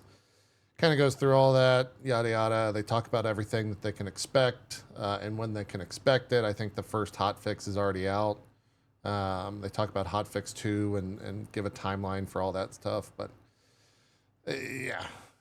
Cohh, you don't, the follow up, I guess, and you might have already stated this, it was delayed or was it canceled, your sponsored stream? Are you eventually going to do it? I have been told it's been rescheduled. There is no, yeah. So if they can't, I mean, I don't know if I would be public if they canceled it. That's not really like, public info, but to put it bluntly, I would be surprised if it didn't. Okay. I think if anything, it's clear that those funds need to go towards development. Sure. Yeah. Yep. I'm just fine with that, man. There you go. So yeah, that's kind of where we are with that. Fantastic. Last bit of news. There's a whole article from Jason Schreier on Dragon Age. Did you happen to check this out, Cohh? I got snippets. Yeah. Mm-hmm. Someone did make kind of a snippet and gave a timeline for everything. It definitely made me, I guess, empathetic with the devs knowing the timeline. And I don't mind reading it. It's a little bit lengthy, but I'll just go through it. It starts out, this is from a Twitter user that kind of condensed down the article from Jason Schreier, which is rather lengthy and detailed. So if you want to read the full thing, it's on Jason Schreier's Bloomberg post. It might be behind a paywall, but I can link this that I think you get like a free article or something in my chat, which is a massive URL. Woo! Anyways, BioWare was under immense pressure to succeed after the failure of Anthem and Andromeda, with Veilguard to stay afloat. The original concept was a smaller single-player experience for Veilguard. EA forced a multiplayer live service format pivot in 2017. The creative director for the title, Mike Laidlaw, resigned over this shift. Matt Goldman replaced him and aimed for a lighter, quote, pulpy tone fitting for online gameplay. Anthem's failure in 2019 raised internal doubts about repeating mistakes. The pandemic disruptions and leadership resignations further complicated development on the game. In 2020, the project was abruptly pivoted back to a single-player game without proper pre-production. The team was given 18 months to overhaul the structure and rewrite the story. Tight timelines led to rushed decisions and a lack of meaningful choice in gameplay. Multiple delays didn't allow redesigns, quote, just extensions of flawed structures. Feedback from alpha testing in 2022 pointed to a lack of impactful narrative decisions. Last-minute attempts to reintroduce meaningful choices were shallow and constrained. BioWare brought in a second team from the Mass Effect project in 2023 to help finish the game. Cultural clashes arose. The Dragon Age team was laid back. The Mass Effect team was top-down and structured. Mass Effect leaders rewrote and added new scenes, including the game's emotional finale. Dragon Age leads were frustrated, denied similar resources, and excluded from key meetings. Long-standing resentment emerged from EA favoring Mass Effect internally. The original multiplayer version's snarky tone felt outdated. Concerns that it would resemble Forspoken led to last-minute dialogue rewrites. The voice actor strike and overtime demands hindered these changes. The initial trailer looked like Fortnite, which of course alienated the RPG fan base. We all went through that. We talked about it extensively on the show.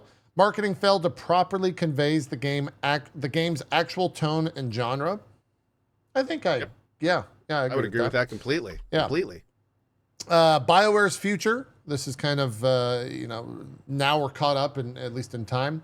BioWare contributes around 5% of EA's annual revenue, and EA primarily profits from sports and shooter games. Analysts say that EA may continue supporting BioWare due to the potential payoff of hit RPGs. However, its long decline raises real questions about whether EA will ultimately shut it down. There's an analyst by the name of Doug Kruitz that said, quote, if they shuttered the doors tomorrow, I wouldn't be totally surprised. So holy shit. Okay. Yeah, it didn't do well, but it sounds, it's one of those things where you look at the whole thing and you're like, well, the people at the top kind of fucked that up. Completely. They set it up for failure 100%. Mm-hmm. And they did the best that they could. And it really sucks that they weren't the ones to kind of catch a lot of the gruff from the internet. It was everyone else that worked on the game and did the best they could with kind of a shit salad. And ultimately the pivot, from that live service format is really what was one of the biggest culprits for the game performing the way it did. Because that set the tone for the whole project, according to this article, and they weren't really able to come in and change it in that amount of time, given all the other constraints, COVID and the actor strike and all that. So. Oh no, we're talking EA, not BioWare. We're talking about the people that made. Yeah. Is that what you're talking? Are you talking about? Yeah. Okay. Yeah. Whoever it was that was. Talking about the people that made. Yeah. Who made the top-down decisions. Yeah. They essentially were jerking BioWare around, and it was very clear also that BioWare attempted to dissuade them at the onset about the live service. Like, we have heard that multiple times over the years. Like, when EA came to BioWare and said, we want the next Dragon Age to be live service, BioWare's like, no, do not do that. Do not do it. And EA said, we're going to do it anyway. And then, 4 years went by, and BioWare went back to them and said, this is not working. You need to pivot this. And only then did EA say, okay. At that point, you're kind of effed. At that point, but if EA had done it at the beginning, we could have had a completely different Dragon Age. It wouldn't have gone through that live servicification of the tone and the candor and the graphics. It wouldn't have gone through that if BioWare would have gotten its way at the offset. So that sucks. That really sucks. It does. I also hope we don't see. It would be such a weird industry if EA was like, yeah, we're shutting down BioWare. We're just closing the studio. They basically like Square Enix. It'd be a Square Enix situation where nobody ordered Deus Ex Mankind Divided because of their shitty PR stunt. Yeah. And then they canceled the franchise because of that. Yeah. Yeah. Like that's and honestly, here's the problem though. Not only do I think that could happen, I expect that to happen. Yeah. Because the only thing we have ever gotten from EA over the years is 100% bottom line first. Makes sense to the bottom line, that's what they're going to do. It does not make sense to keep BioWare around anymore. I was curious to see like what was their last game that was really well received and well liked and all that kind of stuff, and it was 2014. It was Inquisition, Dragon Inquisition. And even that one was kind of rough. Even that one had some issues. Yeah. So, but arguably, yeah, like that was their last big one. And they have like a giant failed project under their belt with Anthem. Yeah. So, I mean, it was, I'd argue that probably ME3 was like their last hit, quote unquote. And even that one had massive issues with the ending. So it's like, oh man, I don't know. It's a tough situation for them, man. It is. Do you think, No, I'm not saying like. Oh, go ahead. I'm sorry. Well, I was going to say. I was going to talk to somebody in chat. I don't want to do that. Do you think that BioWare under a different flag would matter? Like if they sold it, if BioWare became like a Microsoft company, would that matter? Not without the Mike Laidlaws. Yeah. If you Mike and a lot of of folks, yeah. Mike and the people like Mike that were at BioWare were what made BioWare. So, I mean, and most of them have atrophied away at this point. So it's a very similar question would be like, yeah, so I mean, there's enough old people at Twitch to bring the Bleed Purple back, right? And it's like, not like, just not how it works these days, unfortunately. Yeah. True. Yeah. Yeah. I guess Mass Effect 4 is in the works. We know that, but so somebody said something interesting, and in name alone that could be cool, but unfortunately, I think everything that we just said applies. But it would be nice to see like BioWare get sold to Microsoft or something, and get because I think Microsoft would say, "Here's a bunch of money, go make a game that will sell a lot, and we're not going to tell you a huge amount to do." Like I think they may actually take that approach, and they are having things like in Exile, Obsidian, Bethesda, like that's BioWare's kind of in their wheelhouse. So, it would be nice to see them be given a chance to do it on their own terms, because I don't really feel like Anthem or DAV was on their terms. Yeah. So I think it'd be awesome if they did that, and then they also announced like, also we're bringing back the old crew, like all the old guys, right? Oh back. My god, dude, that'd be like imagine if they said that they were buying BioWare and Mike Laidlaw and all these guys that kind of satellited off into their own thing were coming back for like a big or Dragon Age 5 or whatever. Like that could be something that could be fun. Be kind of cool. But that's also so much copium. My eyes just went cross-eyed. Yeah. Well, we know that that Mass Effect 4 is coming out, or at least that they're working on it. Coming out is a different story. We don't know when that release date is. We also, apart from the small snippets that they've shown, we don't really know what that game is ultimately. So that'll, I guess, do we know that they're calling it? Are they calling it 4? Are we sure like that's what they're calling it, or is that just a running title? I don't. For which one? For the next Mass Effect. Is it Mass Effect 4? Oh, I don't know. I mean, they did pull the Andromeda thing, so Andromeda, I do not believe they've they've officially announced. No, they have not officially announced. Yeah. They've not officially announced. Yeah. Okay. That'll be, I think, either the nail in the coffin or whatever keeps the ship afloat. I still got hope, man. I'm one of the hopiums for ME4. Yeah. I'm one of the hopiums. I think that the guy that's running Mass Effect said some very encouraging things after DAV came out. So I'm hoping that the message was received. And also, Mass Effect makes me feel a little bit better if Mass Effect was like the golden team of those two. Sure. I know it sounds terrible, but it's like, hopefully this was a team that was doing all right. So, let's hope that translates. Let's hope that translates. Yeah. I would agree. All right, that's kind of everything I got. For the love of God, news. yeah. No live service. No. We could talk about what we've been playing. None of us have played the altars, right? We haven't dove in Not yet, man. Damn it. Did you? I want Zeke? to. So bad. Tuesday. Oh, you're jumping in. You're starting it. Good. Yep, I did demo week all week this week, so that was all I was doing. Well, demo and then fucking apparently sponsor week. This is like the most densest sponsor week I've ever had in my Twitch career. It was just like demos, every man. single day I had one thing to another thing to do. Yeah. But yeah, so next week I'm jumping into this Tuesday I'm jumping into the altars because I've been super excited about this game, and I did play Dune though. Yeah. We'll talk about Dune in just a sec. Cohh, you're not doing the altars as well, because I don't think any of us touched it.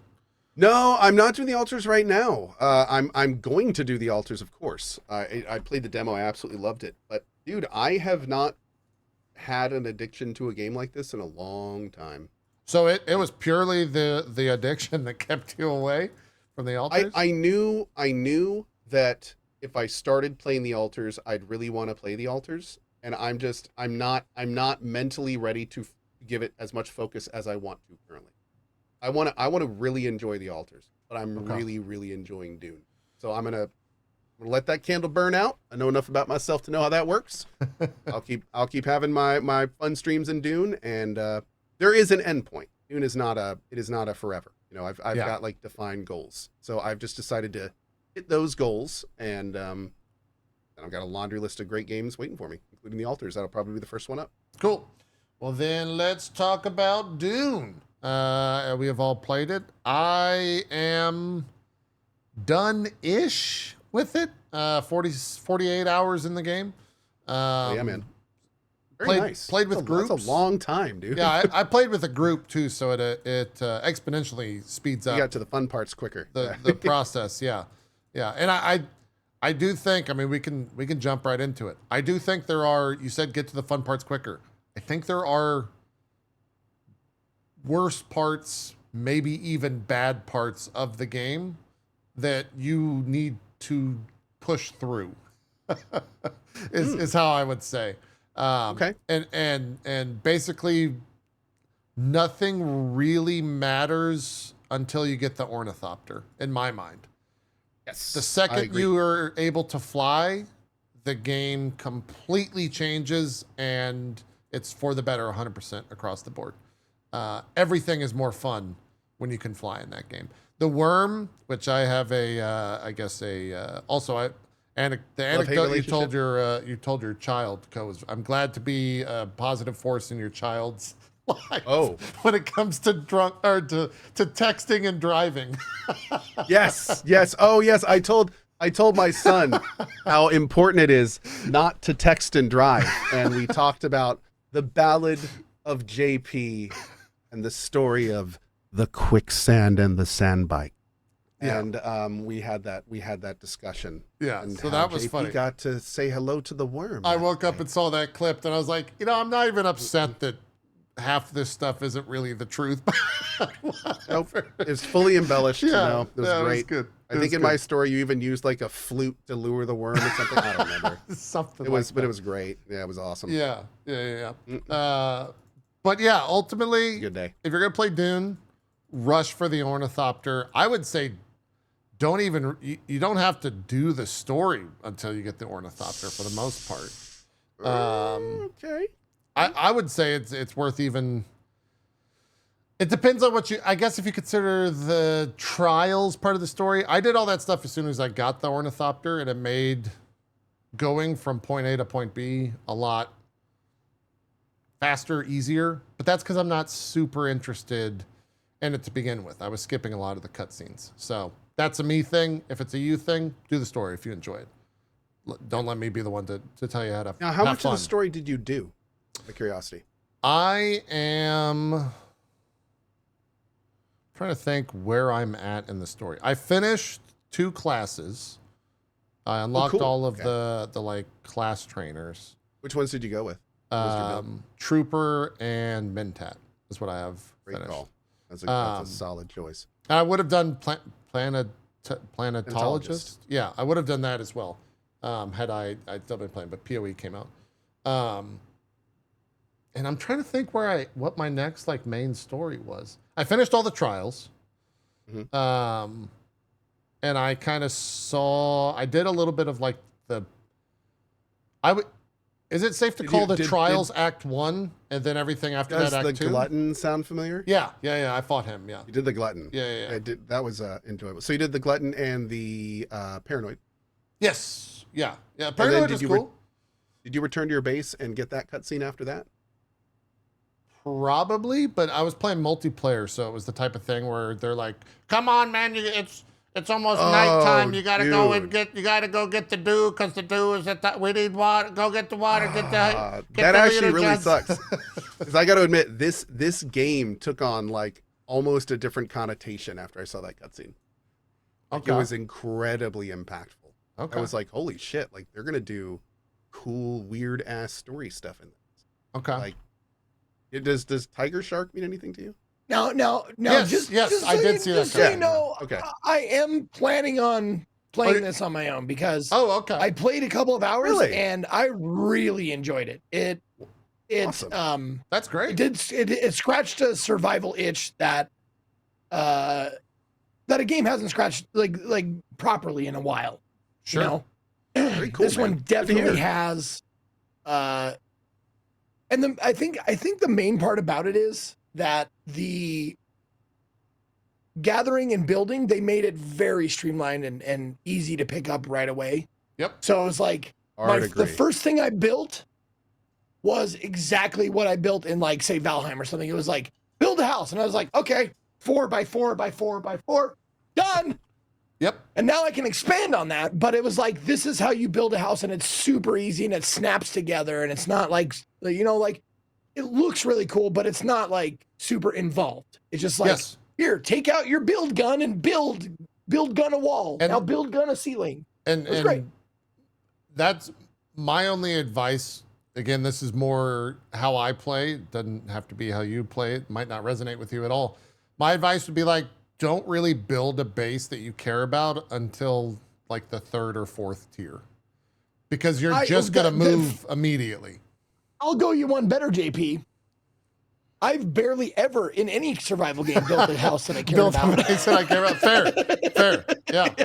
Yeah. It's always like, if you saw my house in Valheim, it's like the most compact bachelor pad that I can barely walk through because of all the, you have to put stuff in there to give you bonuses. But it's like little tiny, it's like a hoarder dome. It's like a little path to the bed and a little path out, and there's no room to move or turn around or anything because it's all just like.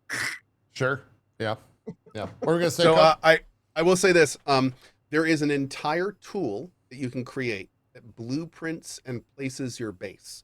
Right. So you can make like a default thing and then go out. You can also have 3 bases out at once. What tier does that unlock, by the way? Is that steel?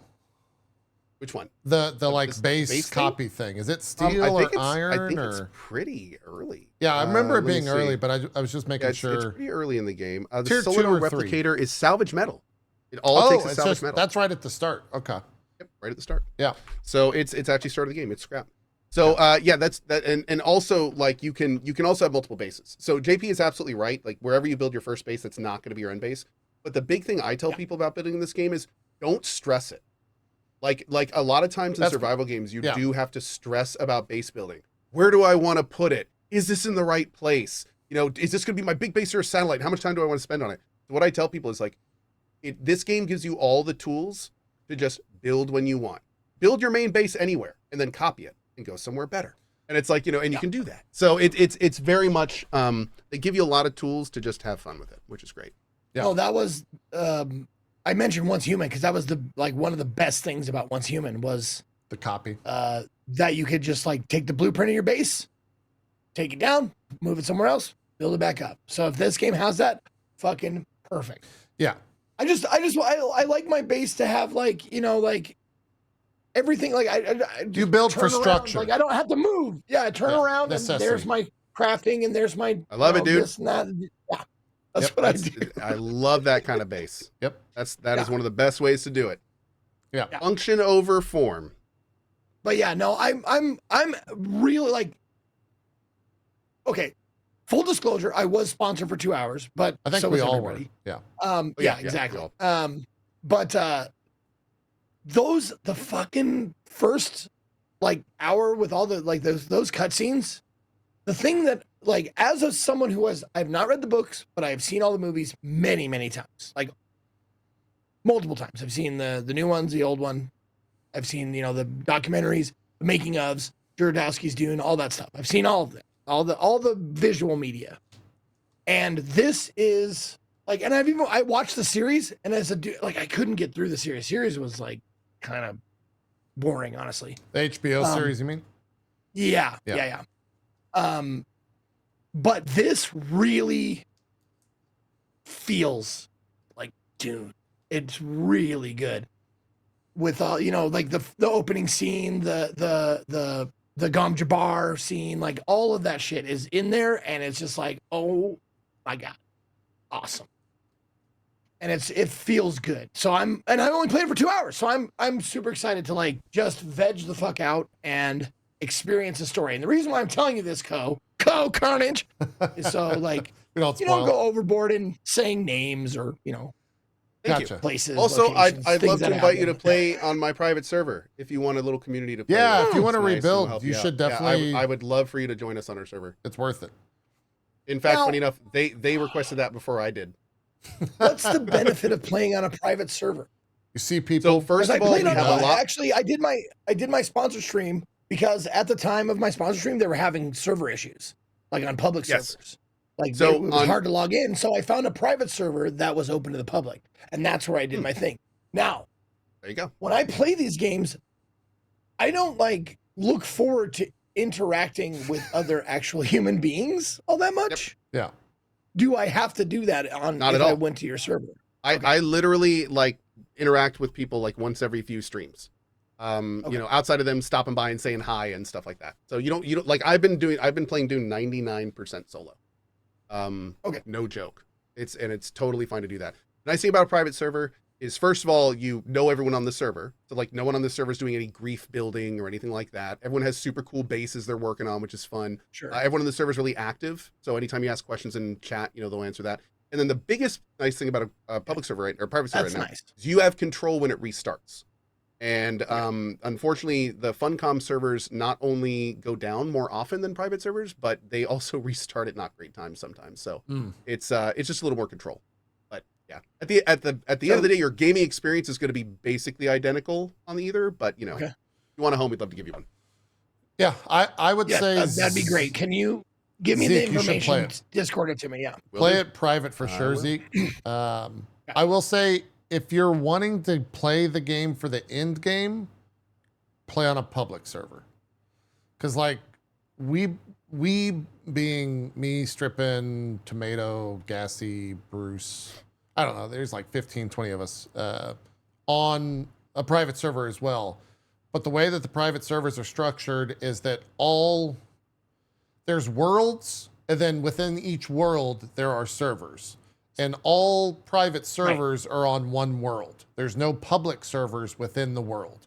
And so when you hit the end game, everyone that's in the end game area, which is called the deep desert, is only private server players, which can mean that you don't necessarily get that that busy public experience of like a PvP zone or a PvP focus zone. There's ways to do PvE and the PvE only in the final deep desert area. But for our group, we're all kind of like we were talking with Cohh because we thought we were going to be able to move to over to your shard. But the unfortunate thing is we can't do that unless they wipe the server. And we don't want to wipe the server because we have like over 1,000+ man hours at this point of people just playing the game that would all get completely wiped.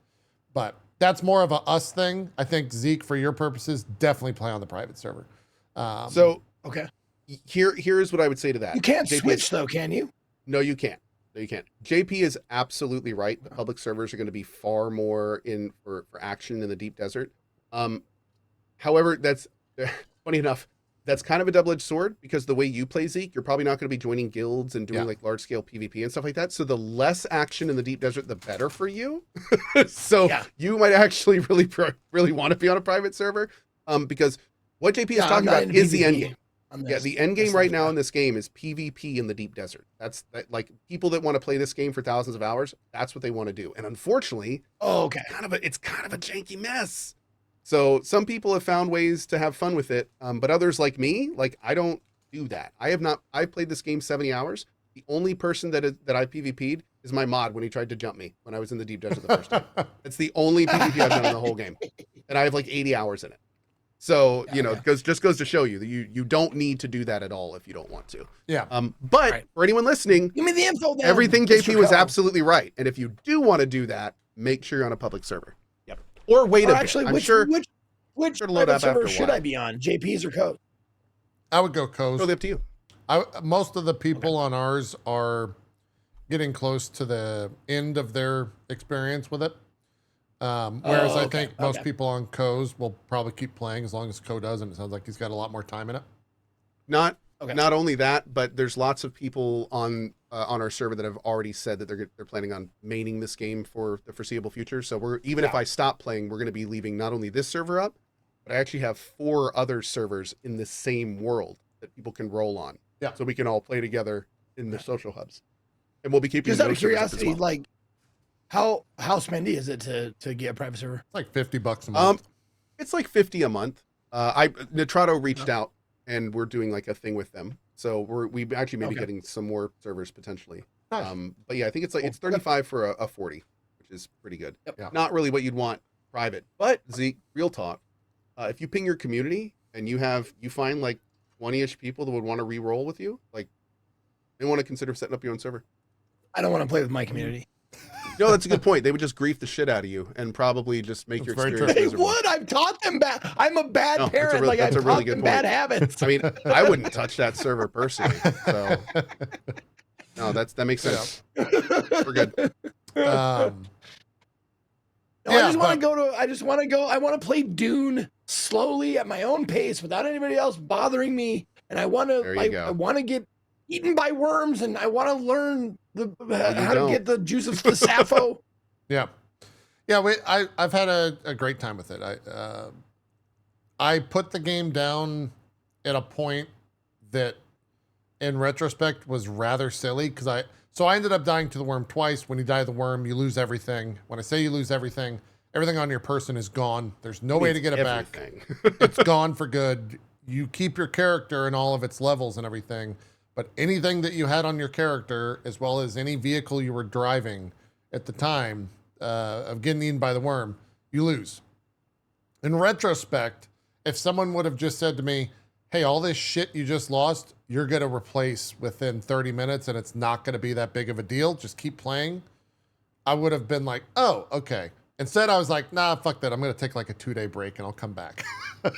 Because I was like, oh, I lost my weapon and it's a purple and it matters so much, when actuality it's like, you're going to get that, you're going to replace that stuff within a tier very, very quickly. It's not hard to get back. It's just, I love the idea of JP going to his bedroom, throwing himself on his bed. The worm! Yeah, no. That's how it was. My chat troll, they have this. Got me again. They have this wormsga emote, and it just gets spammed, and like my mods were taunting me with like little thank boxes of the worm, and like sending me the fucking Dune popcorn bucket thing, and me. I was getting taunted with it nonstop.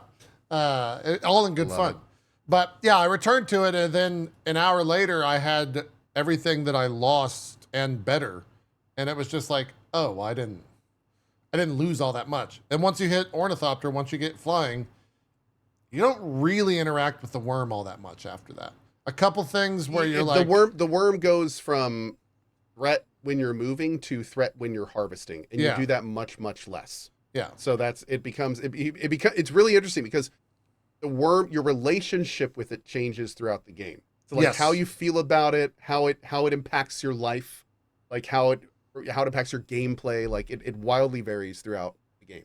Yep. And then when we get to the last stage, the spice harvesting in the deep desert, apparently that's its whole thing too. It is, yeah. So that's going to be fun to explore. We've done very little of that, but yeah, I'm familiar with all of it. Definitely not super interested in PvPing in the game. I think the combat is completely serviceable. I think the melee combat of the game is okay. I'm not spec'd for melee combat, but I get frustrated with it every once in a while. As soon as I found the drill shot, which is a type of gun, I became married to that gun. I don't use anything else. I only use the drill shot. Non-shielded enemies? Yeah. It's like the drill shot just would two-shot anything I shot at, and it was great. I didn't have to there was no, combat became less of an obstacle and more of just I'm going to walk in this room and pop some people in the head and feel really good about it. And then I'm going to collect the loot and leave. That's what it was for 25 hours. And I had a great time doing that. Just shooting things in the head. Both shielded and unshielded enemies. Where I think you're not quote unquote supposed to use the drill shot against unshielded enemies, but it was strong enough to where it didn't matter. But prior to that, I was very frustrated with if a shielded guy ran up on me and I didn't have the proper, because I was a ranged character. And so I didn't use melee, right? My spec was not melee inclined. And so they would come up and melee me and I would go to parry it and I would get hit. And I was just frustrated with it. I didn't enjoy the melee combat at all. They made some last minute changes to it to combat some issues that arose during, which we talked about on the show, that arose during some sponsor segments. And I didn't feel like it was tested all that well, or it's just kind of clunky is how I would describe it for me. And so I just opted to shoot people in the head. And as soon as I was able to do that and worry about their shields and not have to switch guns, I was like, great, combat's fun again. And that's kind of how I've been playing mostly for, I would say, 90% of the playthrough. If you spec into melee, it's fine. I went gun first and spec'd into melee, and now all I use is melee. I don't carry stripping's been the same way. Yeah. And dude, for melee, Zeke, I think you'd love it. I mean, there's a I started melee. I got to level 3 or something, and I put all of my points in melee, and it was working fine. I wanted to bring up something though that I wish they would have put in, unless I missed something. I asked while I was playing, but a sneak attack. A visceral, grab a shoulder, stab him in the back, something like that. That's all I really wanted from the melee. Because they give you a sneak of this game. Ability, sort of. You can crouch and you sneak up behind them and they don't notice you. I stood behind a guy for 30 seconds, going "Can I stab this guy? Is there a sneak attack? There isn't one. Really? I snuck up on this guy. He doesn't notice me. Look, I'm right behind him the whole time. Nothing really." And that kind of disappointed me a little bit. The two big things in this game that I feel are completely unexplored are an entire stealth thing. That's what the Fremen are. They're an entire stealth race, that can't be found. And it's you're not going to have developed stealth mechanics that we can do. I really hope that we see either a whole new class or something added later in the game that allows us to really do stealth. Because, not even some of the tools and stuff in the world all cater to it perfectly. And the second thing that really drives me crazy as a melee person, you can't do anything in the air. You can't even do a jump ground attack. And this is a game that has suspensors in it. What? We should be able to do all sorts of awesome stuff from the air. I should be able to jump up in the air and use my suspensor to hold my weapon and fly towards the enemy with a jab. It's crazy that they haven't explored that. And it's not only that it's not explored, it's just not there. There's you can't even do an attack in the air. There's not even a swing down. It's just not there. Not to quote Hot Fuzz or anything, but can you fire your gun whilst flying through the air? Yes. Not only can you fire your gun while going through the air, but you can use your grappling hook from the soldier tree, which is good. There are some grappling hooks best in thing Trooper. In the game. It's one of them. The Trooper line actually has a passive that gives you bonus damage while airborne. And there is a suspensor belt you can get that specifically holds you in place in the air, and then you can go left and right. And that's designed so you can shoot while moving around in the air. So yes, the air gun play, they thought about it at least. Like it's there, but yeah, melee air play is just not, it's just non-existent. Yep. I would agree. I will say this: I love the grappling hook too, and then I found the knee kick. Oh, see, I don't have I use the grappling hook not necessarily in combat. I use it for traversal. That's exactly what I'm talking about. But so you can fly faster. So the grappling hook, is it? You have to get the best speeds and everything. You have to angle yourself properly, pull up and stuff like that. The knee kick is the opposite. You fire off the momentum from yourself. So the knee kick, you can just be running on a flat surface, look up and do the knee kick, and you just shoot off in whatever direction you're looking. So you don't need to. So I use the grapple and the knee kick, and I can just go wherever I want, whenever I want. That with a full suspensor is amazing. And you get that with a full suspensor with warp from Bene Gesserit and the air dash ability, the suspensor air dash, so you can use extra energy to give yourself momentum. And traversal in this game is the best in any survival game. Yeah.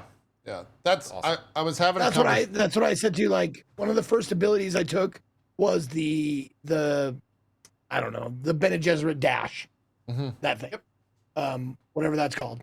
And I was just like, hell yeah! Like that's in open world games as a blanket statement. Let me move fast no matter what. If I'm on, whether I'm on foot, whether I'm on a bike, whether I'm in the air, let me move fast. And this game does that, which is very nice. Yeah.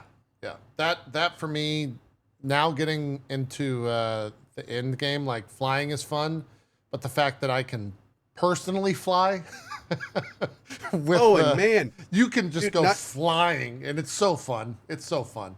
And we talked about this a little bit, but just to reiterate, like the ornithopters feel so good in They're this just game. fun. I feel like the flying was designed by like whoever the fun guy is over at Microsoft Flight Simulator. Like all the animations line up properly. It's super easy to do. It's very forgiving.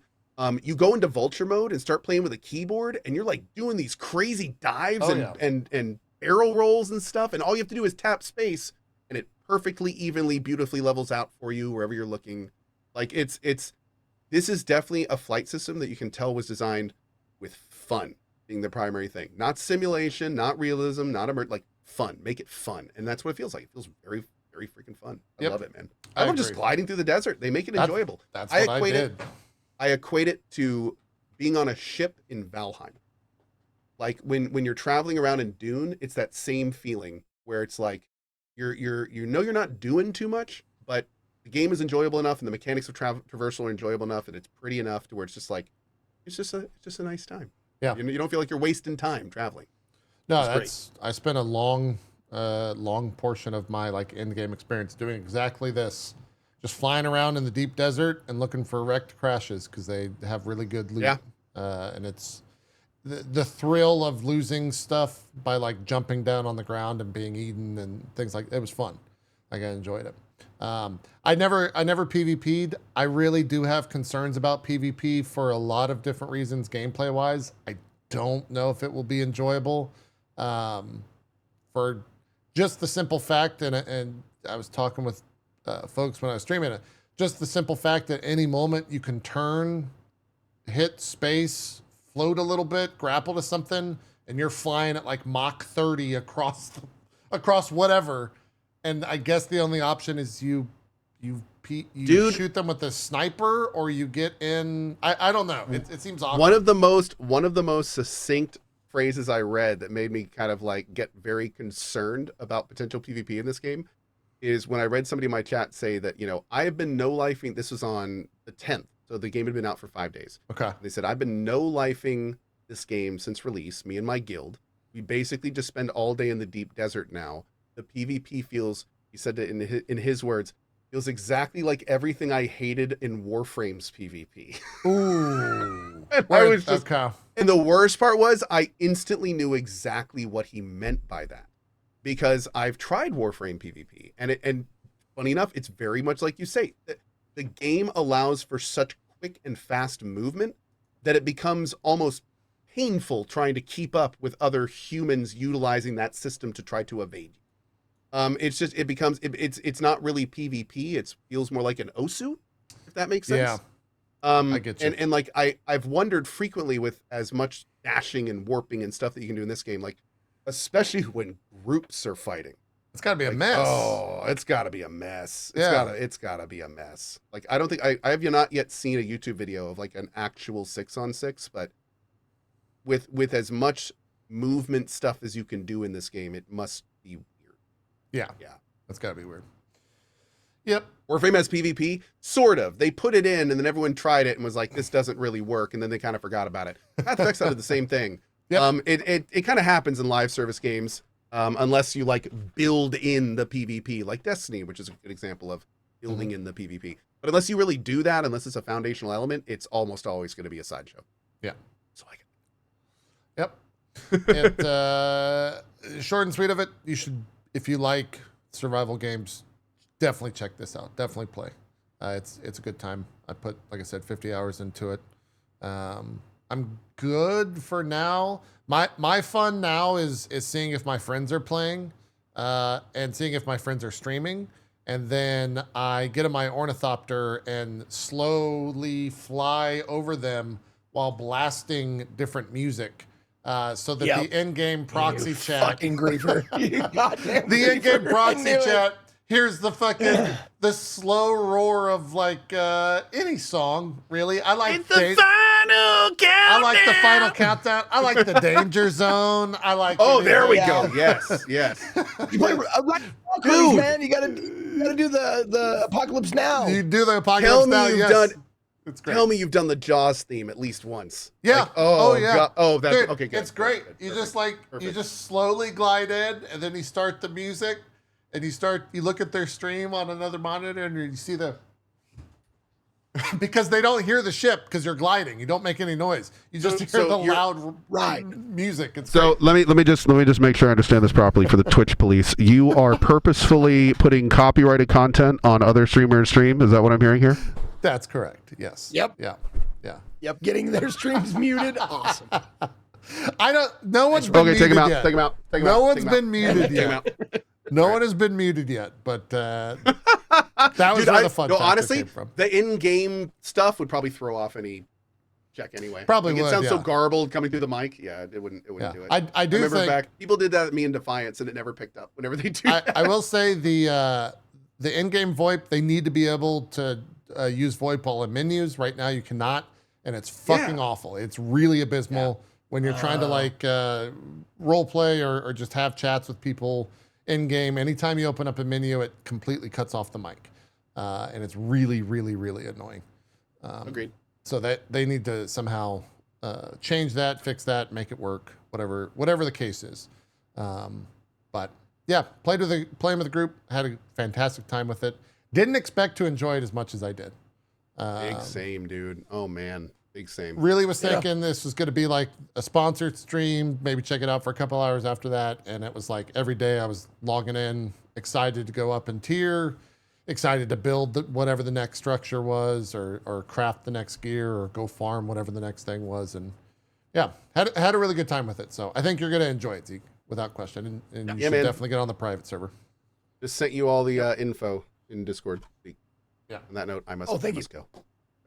You got to depart?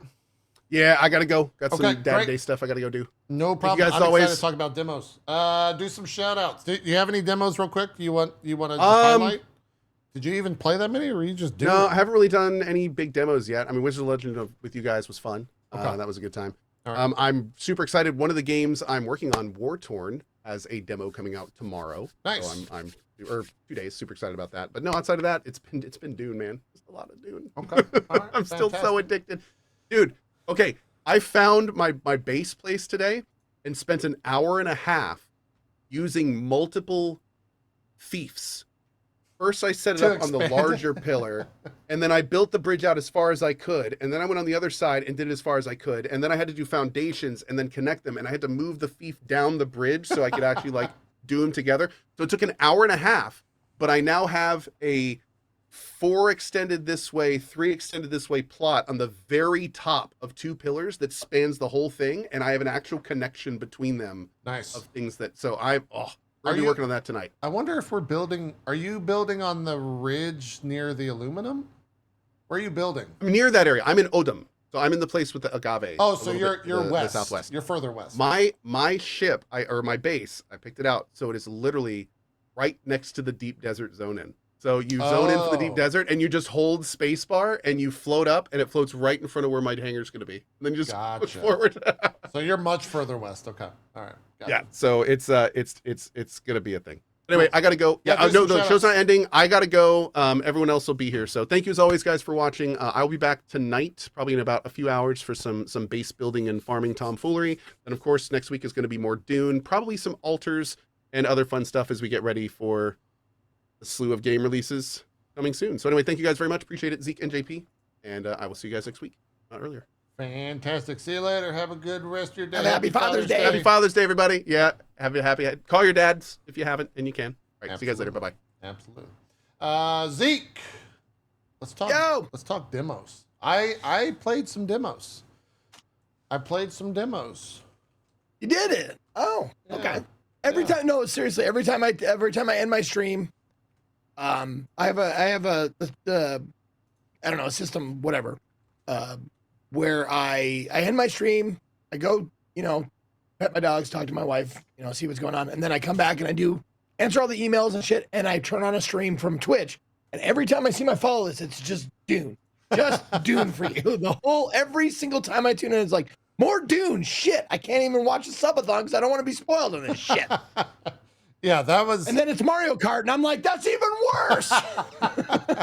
Yeah, the demos were on the wheel, and most of the wheel activities are happening while you're streaming in the middle of the middle/earlier portions of the day. So I did play 3. We played demos together. We played the Abyssus demo. We both did a sponsored stream together. Great. We had a great time with that. Definitely check out Abyssus. It's basically like a rogue light looter, not looter shooter. 4-player co-op rogue light. Yeah. Looter shooter, sure. We had a great time with that. And then, like Cohh said, Wizard of Legend. We also have a sponsored stream for the 3 of us. So if you're curious about those, just go check it out. I think we all liked Wizard of Legend too. It was fine. It was a little, good.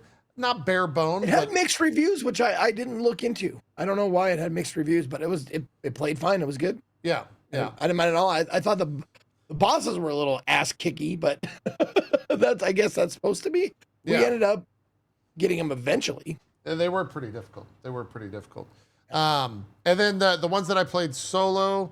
Ninja Gaiden Ragebound. I think you did that one as well. That game was good. Too. Also was sponsored, but holy shit, it's great. That game is really, really good.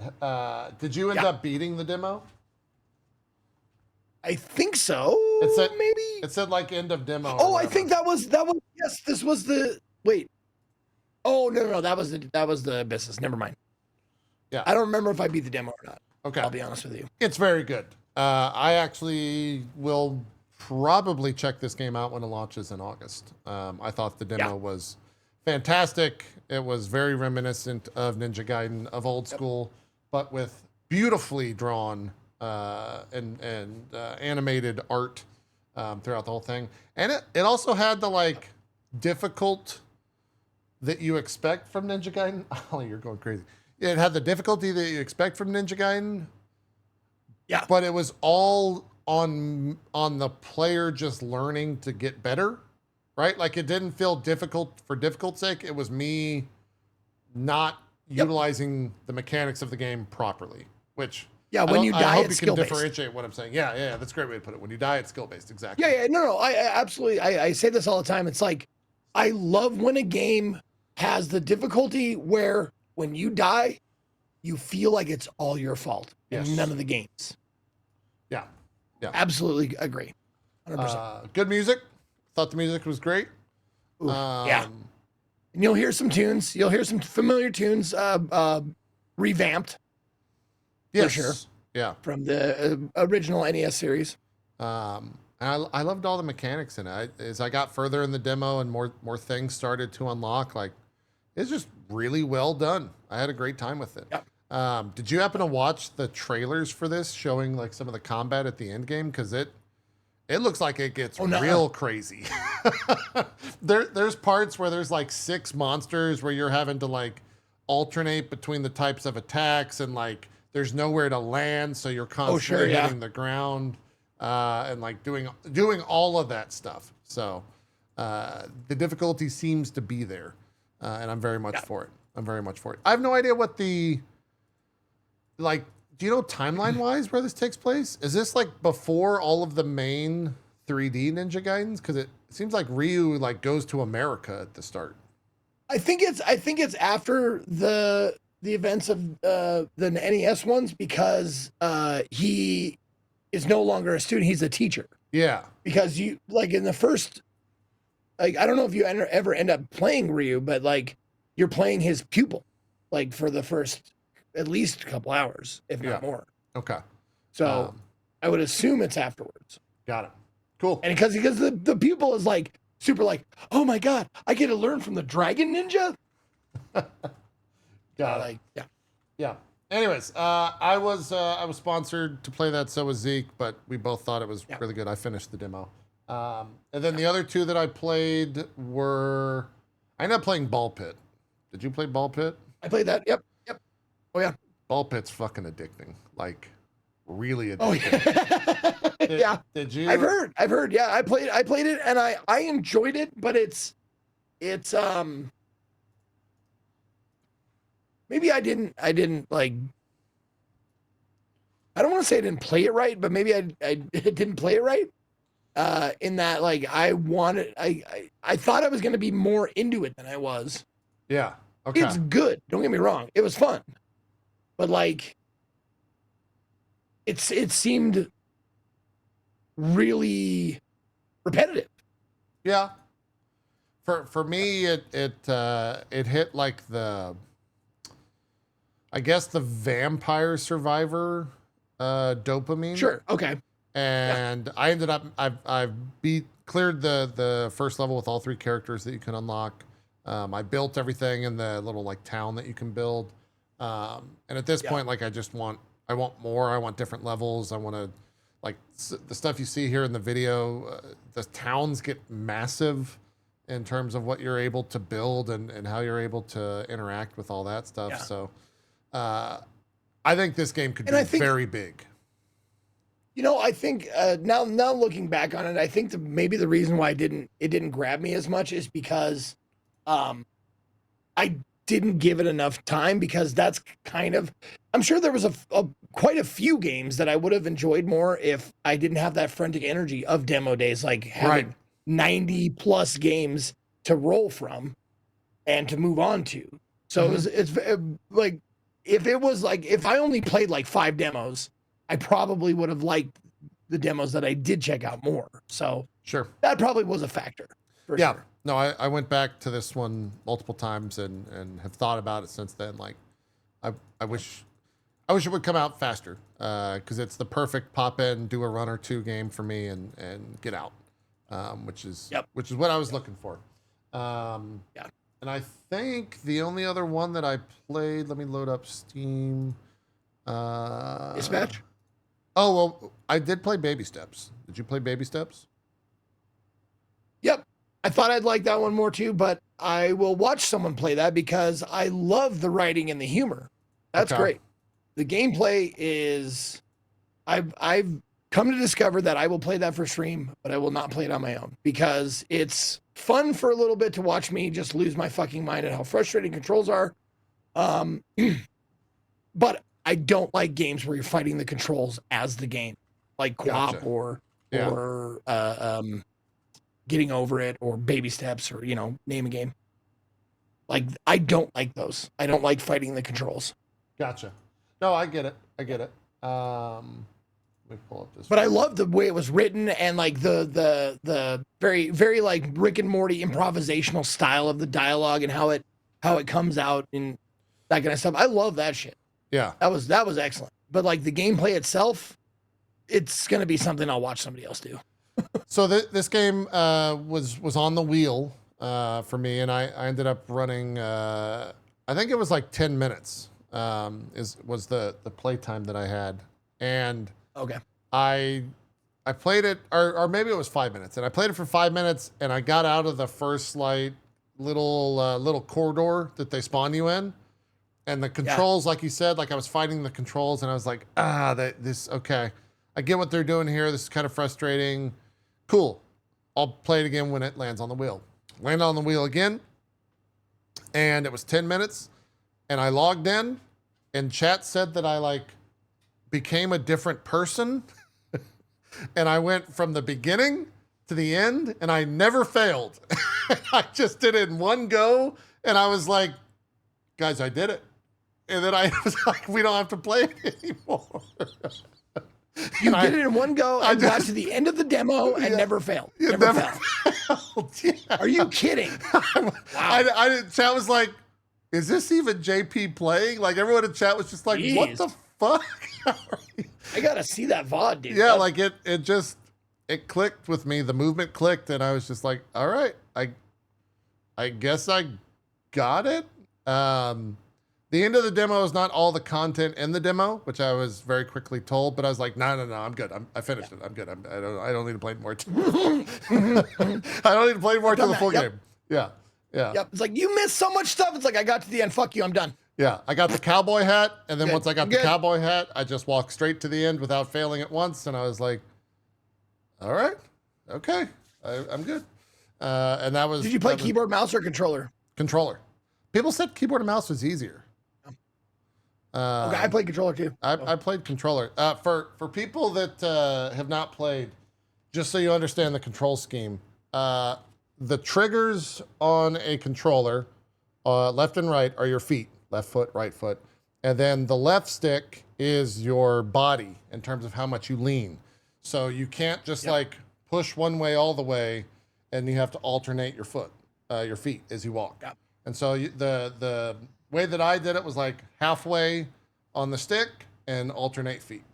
And it worked out. Like I was not. Yeah, I got into the rhythm of it a few times.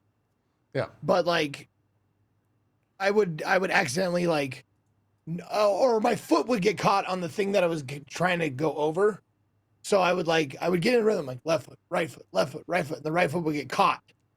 And so you go with the left foot, then you do the splits and fall down again. I'm like, fuck this. Yeah. Fuck this. Yep. I get it. Anyways, that was baby steps. I'm definitely gonna check out the full game whenever it comes out. It seems like it'll be fun. I love the humor, like you said.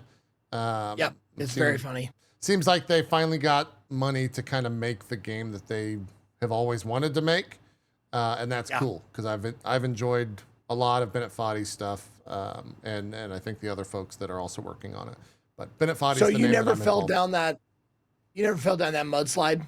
Nope. I saw the mudslide, and I saw your clip of the mudslide, but I did not fall. I think it's like right up here to the left, right? It's It's right here. Yeah. Yeah. I just walked straight over all this, and No, I almost made it.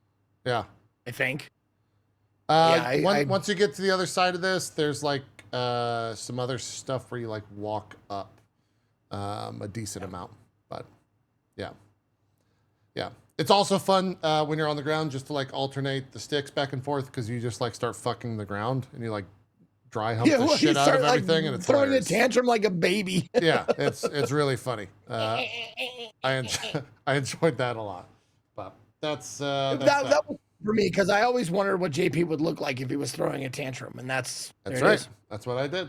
I threw tantrums about being stuck on the subathon. It was great. How much did you make for the likeness rights for this? I really wish the developers would respond to me. I've sent a lot of emails. My lawyers are going to be sending an email next because that's me.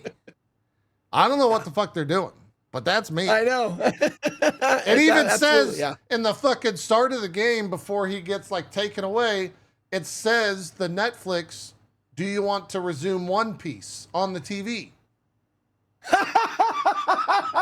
I didn't notice that. That's awesome.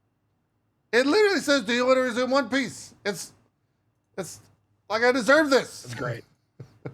That's great. I deserve this.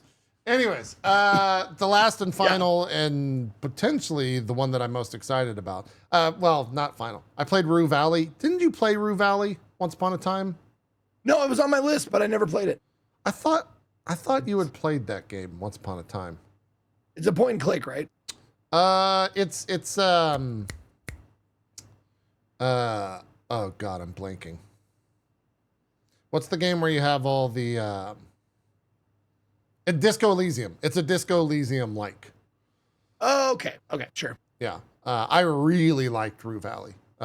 It starts off a little bit slow, but once the story starts to unfold and you kind of realize what's happening, it is really cool. I really enjoyed it. Okay. That was also sponsored. No, Yeah. I went through. I could get a list here to see how many demos I went through, but I went through a shitload of them, and There's a lot. I still have 65 demos Okay. that I didn't get to because like every day I would add the ones suggested from my Discord. Yeah. Every day I would add like 20 more. So like, yeah, A lot there of was a demos ton for I sure. didn't get to. Yeah, Rue Valley is published by Alcat. Alcat makes a ton of CRPGs, so that's where you guys probably know him from. But I had a great time with that. Demo was about 90 minutes ish for me. I won't really say any of the story stuff because it's spoilery, but the story hook got me. A lot of like, what the fuck is happening? Sure. Oh, type stuff. And they kind of slowly start to reveal it to you. Stringard from my channel said I played 67 demos. Jeez. Yeah, you always go hard in demo days. Yeah. For me, I love it. what I was going to say, the best and the one that I would love to talk about because it actually crashed about, how long did I play it? 27 minutes into it. And I was like, I'm good. It sold me. I will buy this game 100% and probably stream it. Dispatch hit on all marks for me. Just fucking hilarious. Gameplay is fun. Looks gorgeous. The voice acting cast is staggering. Phenomenal. I don't know how they got all the voice actors. Yeah. And I don't know There's who. some big ass gets there, man. Yeah, I don't know who wrote it, apart from people from the Tales from the Borderlands series that are on it. But it is funny. Like from the very first line of that demo, I was just smiling and I was laughing. And then you meet kind of like your mentor, and he just starts dropping the F-bomb nonstop. Yep. And I was just like, Oh, I love that. this is great. I absolutely love that. This is great. And it's Jeffrey Wright. Like Jeffrey fucking Wright is with Aaron Paul as the main character, and it's crazy. Anyways, yeah, the Dispatch. Please talk about it because you played a lot more than I did because it didn't crash for you. Yeah, no, I played all the way that I played everything they had, which wasn't a lot. I heard it was kind of short. Yeah, 38 minutes to play all so I the missed maybe demo 10. had. Yeah. Yeah, you didn't miss much. It's really well done. The animation is great. The main core of the game is like, if you ever played This Is the Police, it's a management game. You manage superheroes and you send them out to do jobs like cat in a tree, building on fire, shit like that. So they all have stats and you send them out. So that's the core of the game, but everything surrounding that is like, it looks like they had millions of dollars to spend because the animation is fucking amazing. The animation's voice acting insane. talent they got. Look at this. It's insane. Jesus. I don't know how they did this on like a quote indie budget. Couldn't tell you. No idea. Yeah. It looks like a movie. And the writing is like of a good movie quality. It's not bad at all. It's insane how good it was. Very well written. Yeah. I'm looking up Ad Hoc Studio because that's who made it, and I don't see any other credits for them on Steam at least. Yeah. Like this is it. I would go as far as to say this is better looking than Invincible, the TV show, animation wise. Sure. Like it's incredible how well done it is. Yeah.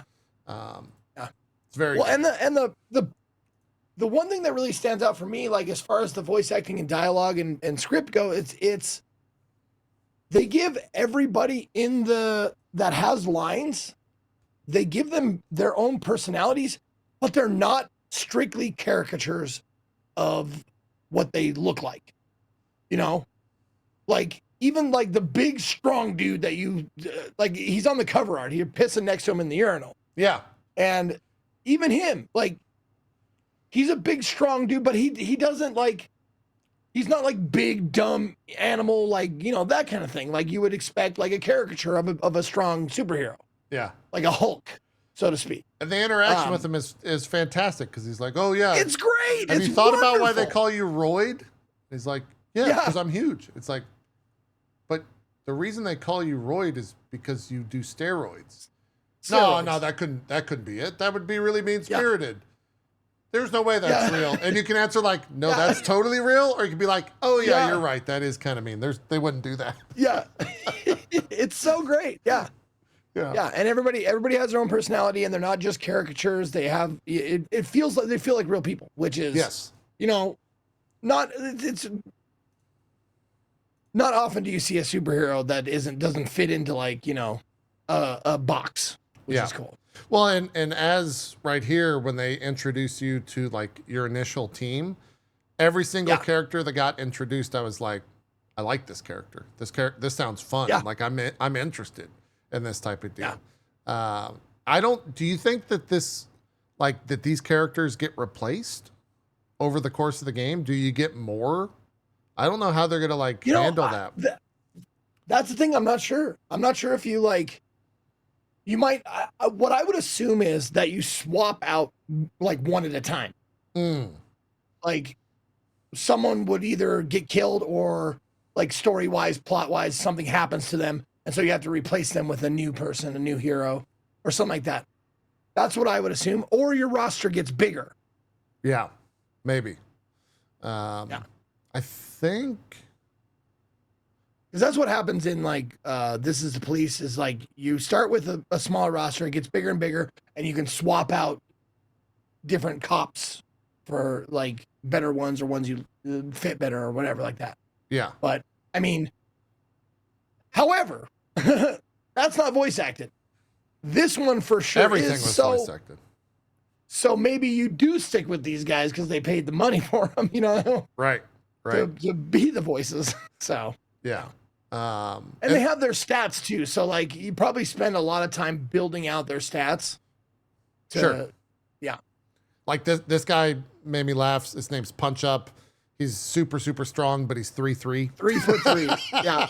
And like his mug shot is like from here up. Yep. Just the nose level. That type of shit just like makes me laugh. Yeah. I want to say Punch Up is voiced by oh god damn it, he's a YouTuber, Irish YouTuber, does a lot of charity stuff, and now I'm blanking. Jacksepticeye? Yeah, I think that's Jacksepticeye. Yeah, I want to say Alana Pierce is in here. Alana Pierce might, I forget who she plays. Is it Moist Critical in here too? Moist Critical is in here. There's a ton of well-known people as well as well-known voice actors. And no one does, at least everyone that I interacted with, no one did a bad job. Everyone was great. It all came across very well. They're all phenomenal. Yeah. And the writing really carried it. Like just funny. Like I wouldn't say it's superhero quippy. It's more just like it's like the main character is the straight guy just calling out bullshit, but he also has kind of a chip on his shoulder, I guess is how I would describe it.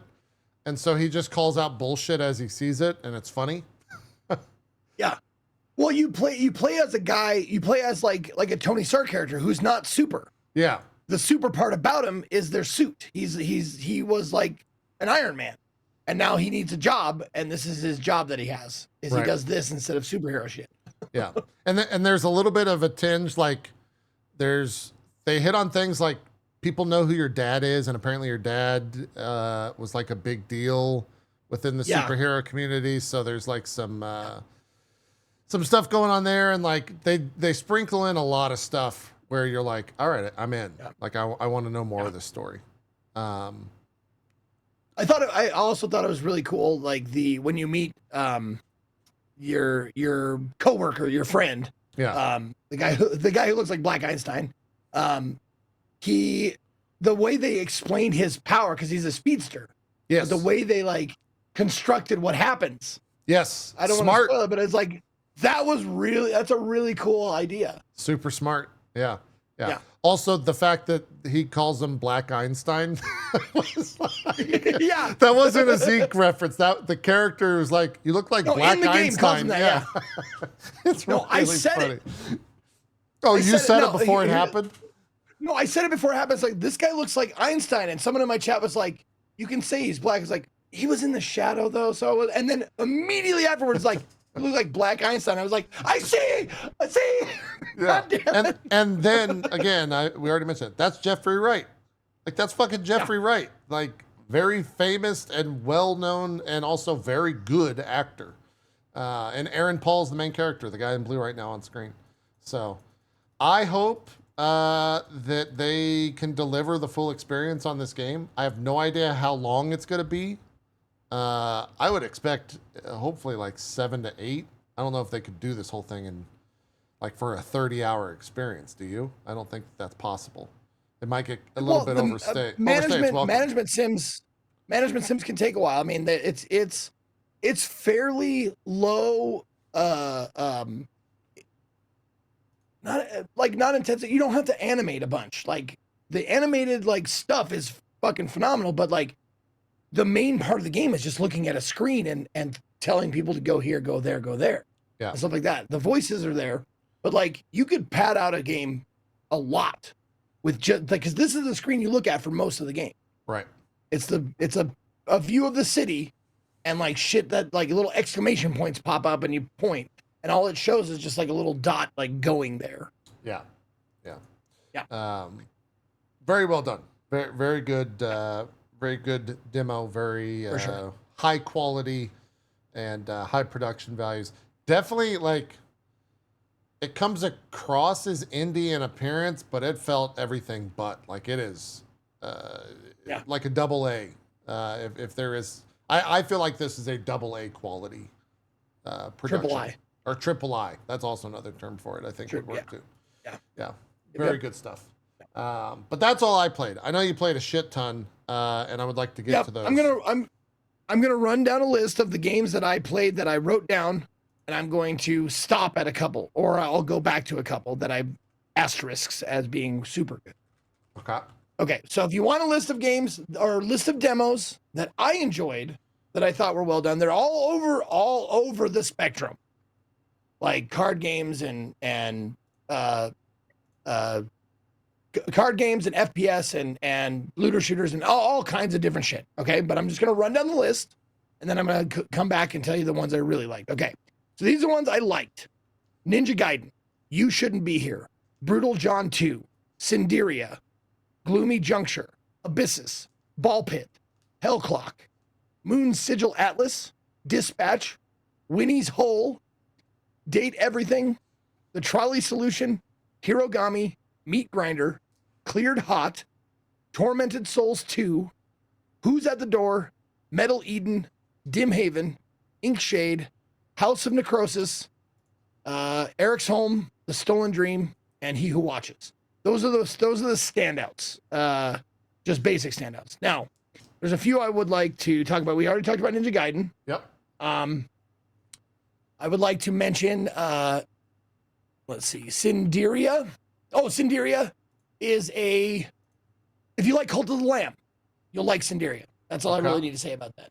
It's very, very much gameplay like Cult of the Lamb. Yep. It's a good game. Looks it. I'm trying to go quickly since I know we only have 10 minutes. Yeah, no, Cinderia looks like Cult of the Lamb. I get it. We already talked about Abyssus. Metal Eden. Metal Eden was a game that I wasn't expecting to enjoy as much as I did because it is a what is it? Action shooter, FPS, boomer shooter. But it's the reason why I really enjoyed Metal Eden is because it is very, very crispy and responsive and satisfying movement. it's a runner. It's like there've been games like it before where you're constantly running. You can run on walls. You can grapple. You shoot. You can do all this stuff, but it does it all very well and very responsive, and it feels good. They give you these little like you'll be running through like this futuristic cyberpunk factory, and then you get to this room and you have to fight waves of these creatures and stuff like that. And one of the things that I found really fun about the game is that some of the mechanics of the game are, in order to gain health, you have to melee. So if you are low on health, you have to walk up to something and melee it, and it pops out health. Now, if you want ammo, you have to take their, like, you have this like force power where you take their like robotic core out and you throw it as like a grenade, and that pops out ammo. Gotcha. So you have to do different mechanics to get different stuff. So if I need health, I'll melee. If I need ammo, I'll throw the heart or the core or whatever. Yeah. And it's really responsive. It feels good, and it's the music and sound design is very, very nice as well. Yeah, I loved it. Metalcore. Cool. Or Metal Eden, excuse me, Metal Eden. Yep. Looks good. Dim Haven is another one. Now, Dim Haven is... Oh, yes! Dim Haven is for people who like Myst or Riven, but want to be able to move like an FPS. It's very much... It's pretty much the design of... It's like you get dropped on an island in a mysterious part of the world, and it's an old attraction for tourists that is now defunct, and you go there and you have to figure out how to get around and how to get out, and it's very much puzzle solving, stuff like that. And the puzzles are designed very well in that they make fucking sense. Every little clue you get, you're like, okay, you kind of understand, like, maybe I'll use that clue now, or maybe I'll use it for later. And they do a good job of laying out the clues, so it's like, oh, I know what this clue belongs to. It's not, they don't give you some esoteric fucking statement where it's just like, the moon is blue at the blood. It's like, no, this goes to the outhouse puzzle that you have to do. So, and it's good. It's if you're a like first person puzzle games, great demo. Check it out. Okay. Where else? Let's see. Dim Haven, Eric's Home: The Stolen Dream is a it's a stealth game. How do I say this? Isometric narrative-driven stealth game. There you go. Okay. They said it best. Isometric narrative-driven stealth game.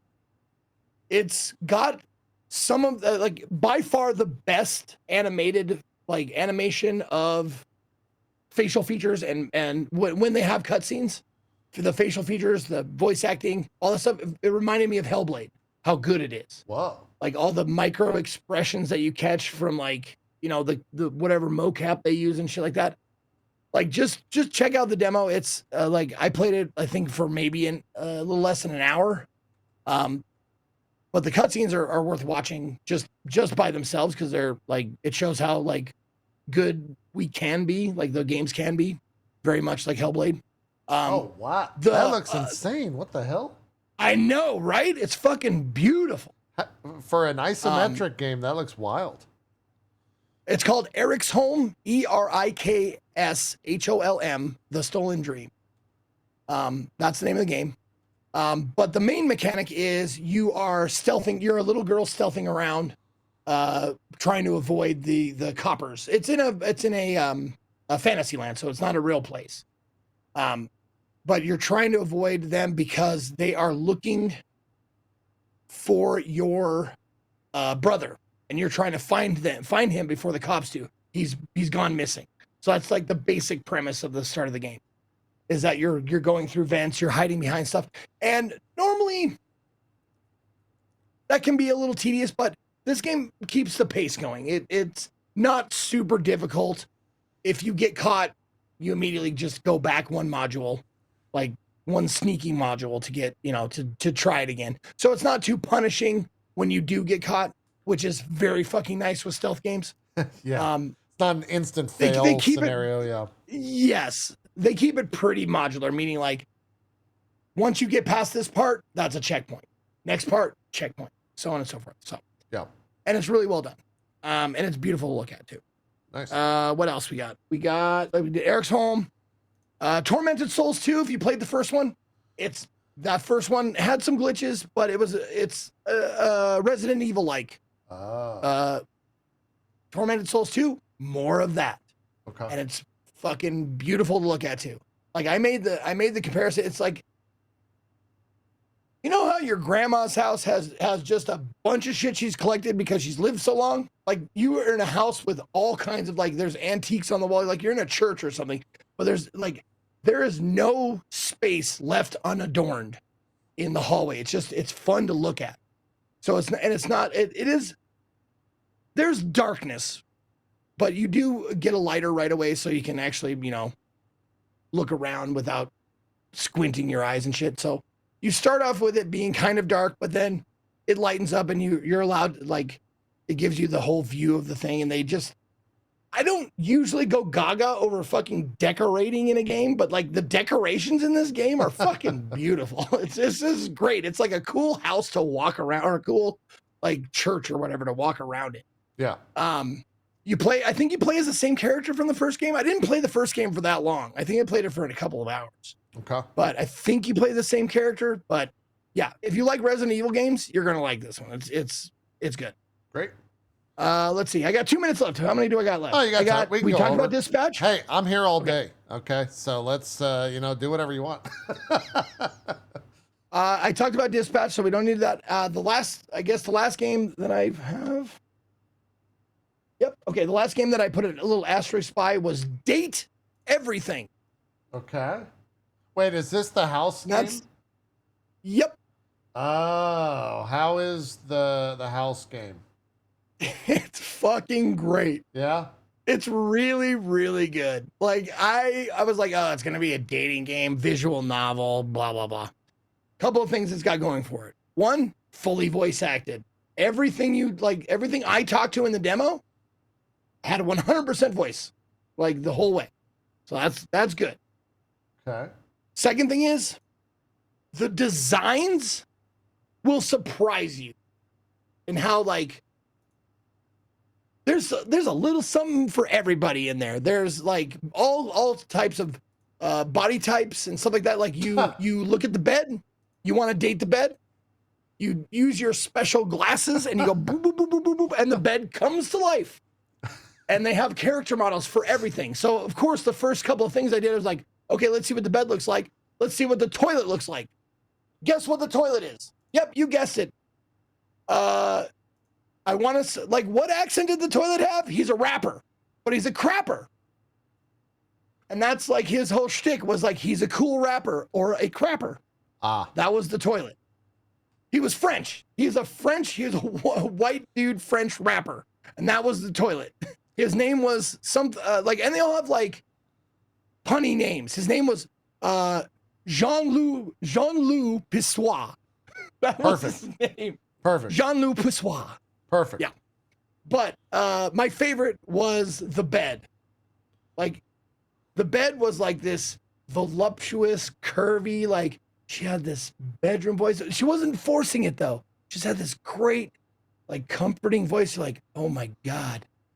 I'm in love with this chick. Whoever's doing this. I love the character model. I love the voice. Like, but that's the thing. Like, there was no piece of furniture, because you can, like, everything means literally everything. Like, magnifying glass, a door, the washing machine, the refrigerator, the water heater, a chair, a book, the bed, the toilet, anything, rubber duck, anything in your house. And they're all voice acted, with over 100 voice actors, they said, are in this game. Yeah. Or no, maybe not over. It says featuring 100 fully voice acted dateable characters. So literally anything in your house, you can stare at it and date it. And the main character are your glasses. So you get these glasses in the mail, and the glasses are what allow you to. Skylar is the name for the person who lives in your glasses, and that's Felicia Day. So she's your narrator throughout the game. Yeah. Okay. She's your narrator and little helper. And they have big names throughout this game, too. Wow. There's a lot of big names. Chat can help me out. Who else was in it? I think Ben Starr is in it, I want to say. Of course. Why? Yeah, yes, absolutely. Yeah, he's probably in everything. Yeah. But it's just, and everything has a great, like a completely different personality, and you will be surprised. Like, you think you're gonna, this is door. This is what the door looks like. See, he's got a wristwatch that's a doorknob. He's got a bolo tie that's keys around his neck because he's the closet door. He's the closet door, by the way. I'm guessing, I didn't try other doors, but I'm guessing other doors have different personalities. You met a new Dorian dateable. is his name. Oh boy. His name is Dorian. Boy. I'm not even ironically saying that this fucking great. And I will be playing this because it was fun and the script is great. The voice actors are great. It's funny. Every single thing is like, I was going to say like, it's a surprise. Like I thought like the refrigerator was going to be like, something it wasn't. It ended up being something else. I thought like some things match, like the bed matches. Like the bed feels like that's the bed. Yeah. But then the water heater, you're like, oh, we got a sassy Southern lady. She's the water heater. Okay, I guess. Sure. There's your phone. By the way, that's Phoenicia. You can date your phone. Great. Literally, you can date everything. I can't say enough good things about it. Try the demo. Do it. You'll be surprised and you'll love it. I guarantee it. Oh, I got to see who the toilet is. Here it is. Oh, not today. That's right, because you got to wait, because there is a tutorial thing where it's like, she tells you where to go. So this is the magnifying glass named Maggie, of course. And the magnifying glass is something that helps you. She gives you clues as to who you should go talk to and maybe try to date. I got lost in the sauce of it all. Sure. What is the grand goal in the game? To meet everyone, or like what do you? That's a fair question. It's a good question, and I'll get back to you. You just had a good time meeting people. The game starts. You lost your job. Okay. That's what happened. The game starts. You lost your job, and then you get these glasses to date things. Is that the bed? And you're kind of this is the bed. You can see why I fell in love with her. Sure. She's so nice. Betty. Like, great name. Like, the thing is, like, you tell her, like, oh my God, you have been sentient this whole time. And she's like, don't worry about it. It's fine. And you're like, oh, really? She's like, no, I don't mind the things you do in the bed. I'm like, I love you. Wait, what's this guy's name? Oh, that's the rapper. That's the crapper. That's, Jean-Loup Pissoir. He's got the plunger on his head. He's got the thing around his neck. It took me a second, but that's the rubber stopper inside the tank. Jesus. Jean-Loup. Jean-Loup. All right, he's a crapper. You might have sold me on it. Stands for a cool rapper. Yeah, you might. I think you'll like it. I really do. Like, at least you'll like the demo. Yeah. You'll recognize some people in it for sure. That's cool. Does that have a release date tied to it or anything? Have they? Looks like, wow, June 17th, so in 2 days. Wow. Okay, that's great. Yeah. That's perfect. Yeah. June 17th. Definitely check it out. I think, what else? Oh, I am playing the new Path of Exile season. Shocker, more Path of Exile. I'm playing hardcore this time around, which I vehemently have sweared off in the past. But because my life revolves around the subathon at the moment, Subathon hit a goal for me to play hardcore, and so I'm level 69 on my first character still, about to reach maps, and that will be an experience. We'll see how it goes. If I die, we made up some like weird arbitrary rules. If I die level 1 to 10, if I die at level 1, it's 9 hours added to the thon. 2 is 8 hours, but anything past 10 is minutes. So if I die now, it's 69 minutes added to the thon. That type of deal. Okay. Mostly because if I die 1 to 10, it's like ultra embarrassing, so I get the biggest penalty for dying. Sure. But yeah, a lot of server issues with the league, but otherwise the league is fantastic. It's mercenary based, so you get like basically get a second character, a half party member. and they can do. You can equip them, and you can get different things with them, and I'm enjoying it. So that's been fun. And then I'm actually curious, Zeke, did you ever play any of the old Nancy Drew games on PC? Did you ever do those for like a? I don't think session? so. No, I don't. I'm pretty sure I don't have any for CD-ROM-a-thon, but Okay, all right. I had a friend, Faye, talk me into playing Nancy Drew, and my chat went, sure, we'll watch you play Nancy Drew. And Nancy Drew, the Captive Curse, because apparently there's 30 of these games or some shit like that. oh yeah. Which I was shocked to see. And we played for about 2 hours, and I'm going back in tomorrow because I had such a great time. Really? It's like, and chat really enjoyed it. It's like it's a point and click through and through. Yeah. But the one that I'm playing, the Captive Curse, takes place in a castle in Germany. And everyone is German, and it's voice acted, and all the German characters are like fully 3D rendered, and it's like on the border of being really, really, really cheesy, like B movie level, but not quite there. And so it really it's like hitting all the notes for me. And there's the storyline of it is kind of strange because like I think that the sister is dating. Basically, I think that there's some incest happening in the thing, but it's a Nancy Drew. It's a Nancy Drew game, so clearly that's not real. And I gave an old lady some. Well, I mean, that's kind of part of the course. We did have the Hardy Boys, so like the Hardy Boys are in this. Like, they called me. My Nancy Drew's boyfriend called me, and he's pissed off because all I do is focus on Nancy Drew cases, and that's funny as shit. Because you have to like balance the relationship with him. And then there's this grandmother. Oh my God. And you give the grandmother a certain piece. I sound like you do when you're describing these games. You give the grandmother a certain type of food, and the grandmother falls asleep. So then you have to go into her bag and like move things without waking her up. You can also feed the grandmother sausages, and she loves that. The sausages, by the way, look fucking disgusting, and that's hilarious as well. The whole thing is just bizarre. And then maybe the most insane aspect about all of it, at least for me as a streamer, I'm streaming this game, right? I'm like, I don't know, 45 minutes in, and I start to realize like a bunch of like first time chatter pings. And I'm like, what the fuck is going on? And I blatantly ask because this person's like super into it and constantly talking. I'm like, how did you find the stream? Like, how did you get here? Because you're clearly new, you're not following the stream, like, what's going on? And she goes, oh, I follow all of the Nancy Drew games on Twitch because I'm a huge fan, so anytime someone pops into the directory, I go and immediately watch. And apparently there's like a huge demographic for Nancy Drew games on Twitch. Oh, that's funny. And they all like partake in people doing first playthroughs of Nancy Drew games. Dude, that's hilarious. That's great. Blew my mind. Absolutely blew my mind. Yeah, the Drew Crew. I don't know if that's the name, but that's funny.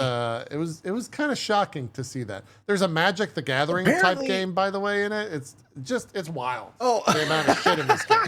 It's absolutely wild. Apparently, I did play one. Nancy Drew: The Haunting of Castle Malloy. I played for 2.8 hours in 2017. that was on the list that Faye gave me. The chat voted on who I should, or sorry, on what game. The choices were, let's see, they were Nancy Drew. Yeah, the Haunting of Castle Malloy. That was the first one. Did you enjoy it? Do you remember? I guess it is. I don't fucking remember. No, I don't know. Yeah. Warnings at Waverly Academy. Hours, so maybe. The Captive Curse, The Haunted Carousel, Alibi in Ashes. Yeah, there's like 30 of them, and they're all like $20 each. Shocking. Apparently, the new one has drama around it as well because they changed developers and like the community's pissed off. I looked it up. It's got mixed reviews. Yeah, people are pissed off because the developers like changed the format of the game. I don't know. It's a whole. I honestly looked at mixed reviews for Nancy Drew, and I'm like, oh, is this too woke now or something? That's exactly what I thought. Like, did Nancy Drew get woke or something and people are upset about it? Like, did she kiss a girl or something and people got pissed? Jeez. Let the girl experiment. Oh God. I was confused because I was like, how old is Nancy Drew? And my friend who's a Nancy Drew aficionado was like, well, she's like 19 in this game, but I think in the newer games, she's in like mid-20s. Senior in high school-ish. Yeah, in the newer games. Okay, so they do age her up a little bit? Okay. In her mid-20s, yeah. Hardy Boys make an appearance, and I'm mostly playing for the bad German accents and voice acting, because everything's voice acted. I was shocked. Yeah. All the dialogue options and dialogue is all voice acted. I didn't All it expect says that. is a terrifying myth comes alive in Germany. Yeah. Yeah. Oh yeah. Yeah. There's, yeah. That's I won't spoil the story for anyone else. But there's a little dipshit like nephew kid that runs around. I think his name's Lars or something like that. And he's got like a devilish grin, and he's just like a troll. Every time he pops up, it makes me laugh. It's absolutely funny. Yeah. Sounds like AI slop. These games didn't come out when AI existed. They're like 20 Yeah, there was no AI for this. It's not AI slop. You can't just say that for stuff you don't like. Anyways, we're done. We're out of here. We got to do some shout outs. Zeke, what do you got coming up on your stream? Tell the peoples. Well, thank you all very much for joining me. My name is Ezekiel III. Oh, first of all, thank you to Cohh and JP for being my co-host every week for this Drop Frame show. I love talking about video games with you guys. Thanks for watching. My name is Ezekiel III. You can find me at or / Ezekiel_III on Twitch, Twitter, and YouTube. And Ezekiel III, all spelled out, on Instagram, TikTok, and Blue Sky. I take Mondays off, so I won't be streaming tomorrow. This is the start of my weekend. So I will be back on Tuesday, and I will be firing up the altars on Tuesday, and I'm expecting to like it. I have no idea how long it is, so like I don't have anything else scheduled for this week. So I'm gonna play the altars until until I get sick of it or it's done, and then we're gonna go back to date everything. we're gonna play that game some more because that game is fucking awesome. So we'll at least give that a day. So that's what's coming up for me. Thank you for watching, and I'll see you next time. Do you want to know how long the altars is? No, I don't. Okay. All right. Fantastic. I'll look it up on how long to beat if I want to know. Okay. Yeah. Fantastic. I will always ask. Hi, hello. It's me. I'm here for another 25 hours, 16 and 60 minutes and 45 seconds or so. Who's counting? Who could really... it's not day 11 or 12 or something like that of streaming. Who could say? Tomorrow we're doing more Nancy Drew. I have a bunch of magic packs. This is only some of them to open. I made the mistake of ordering a bunch of magic packs and not knowing how many I ordered. And apparently I ordered about 2,100 cards. So I might be opening all those on stream or not. I have a full like DSLR camera rig set up so we can do it. But yeah, what have I done? I'm trying to think what we've unlocked. Zeke, I'm going to become a VTuber. We unlocked a VTuber that chat gifted enough subs, so I'm getting a VTuber now. If you want me to do, are you an actual VTuber or PNG?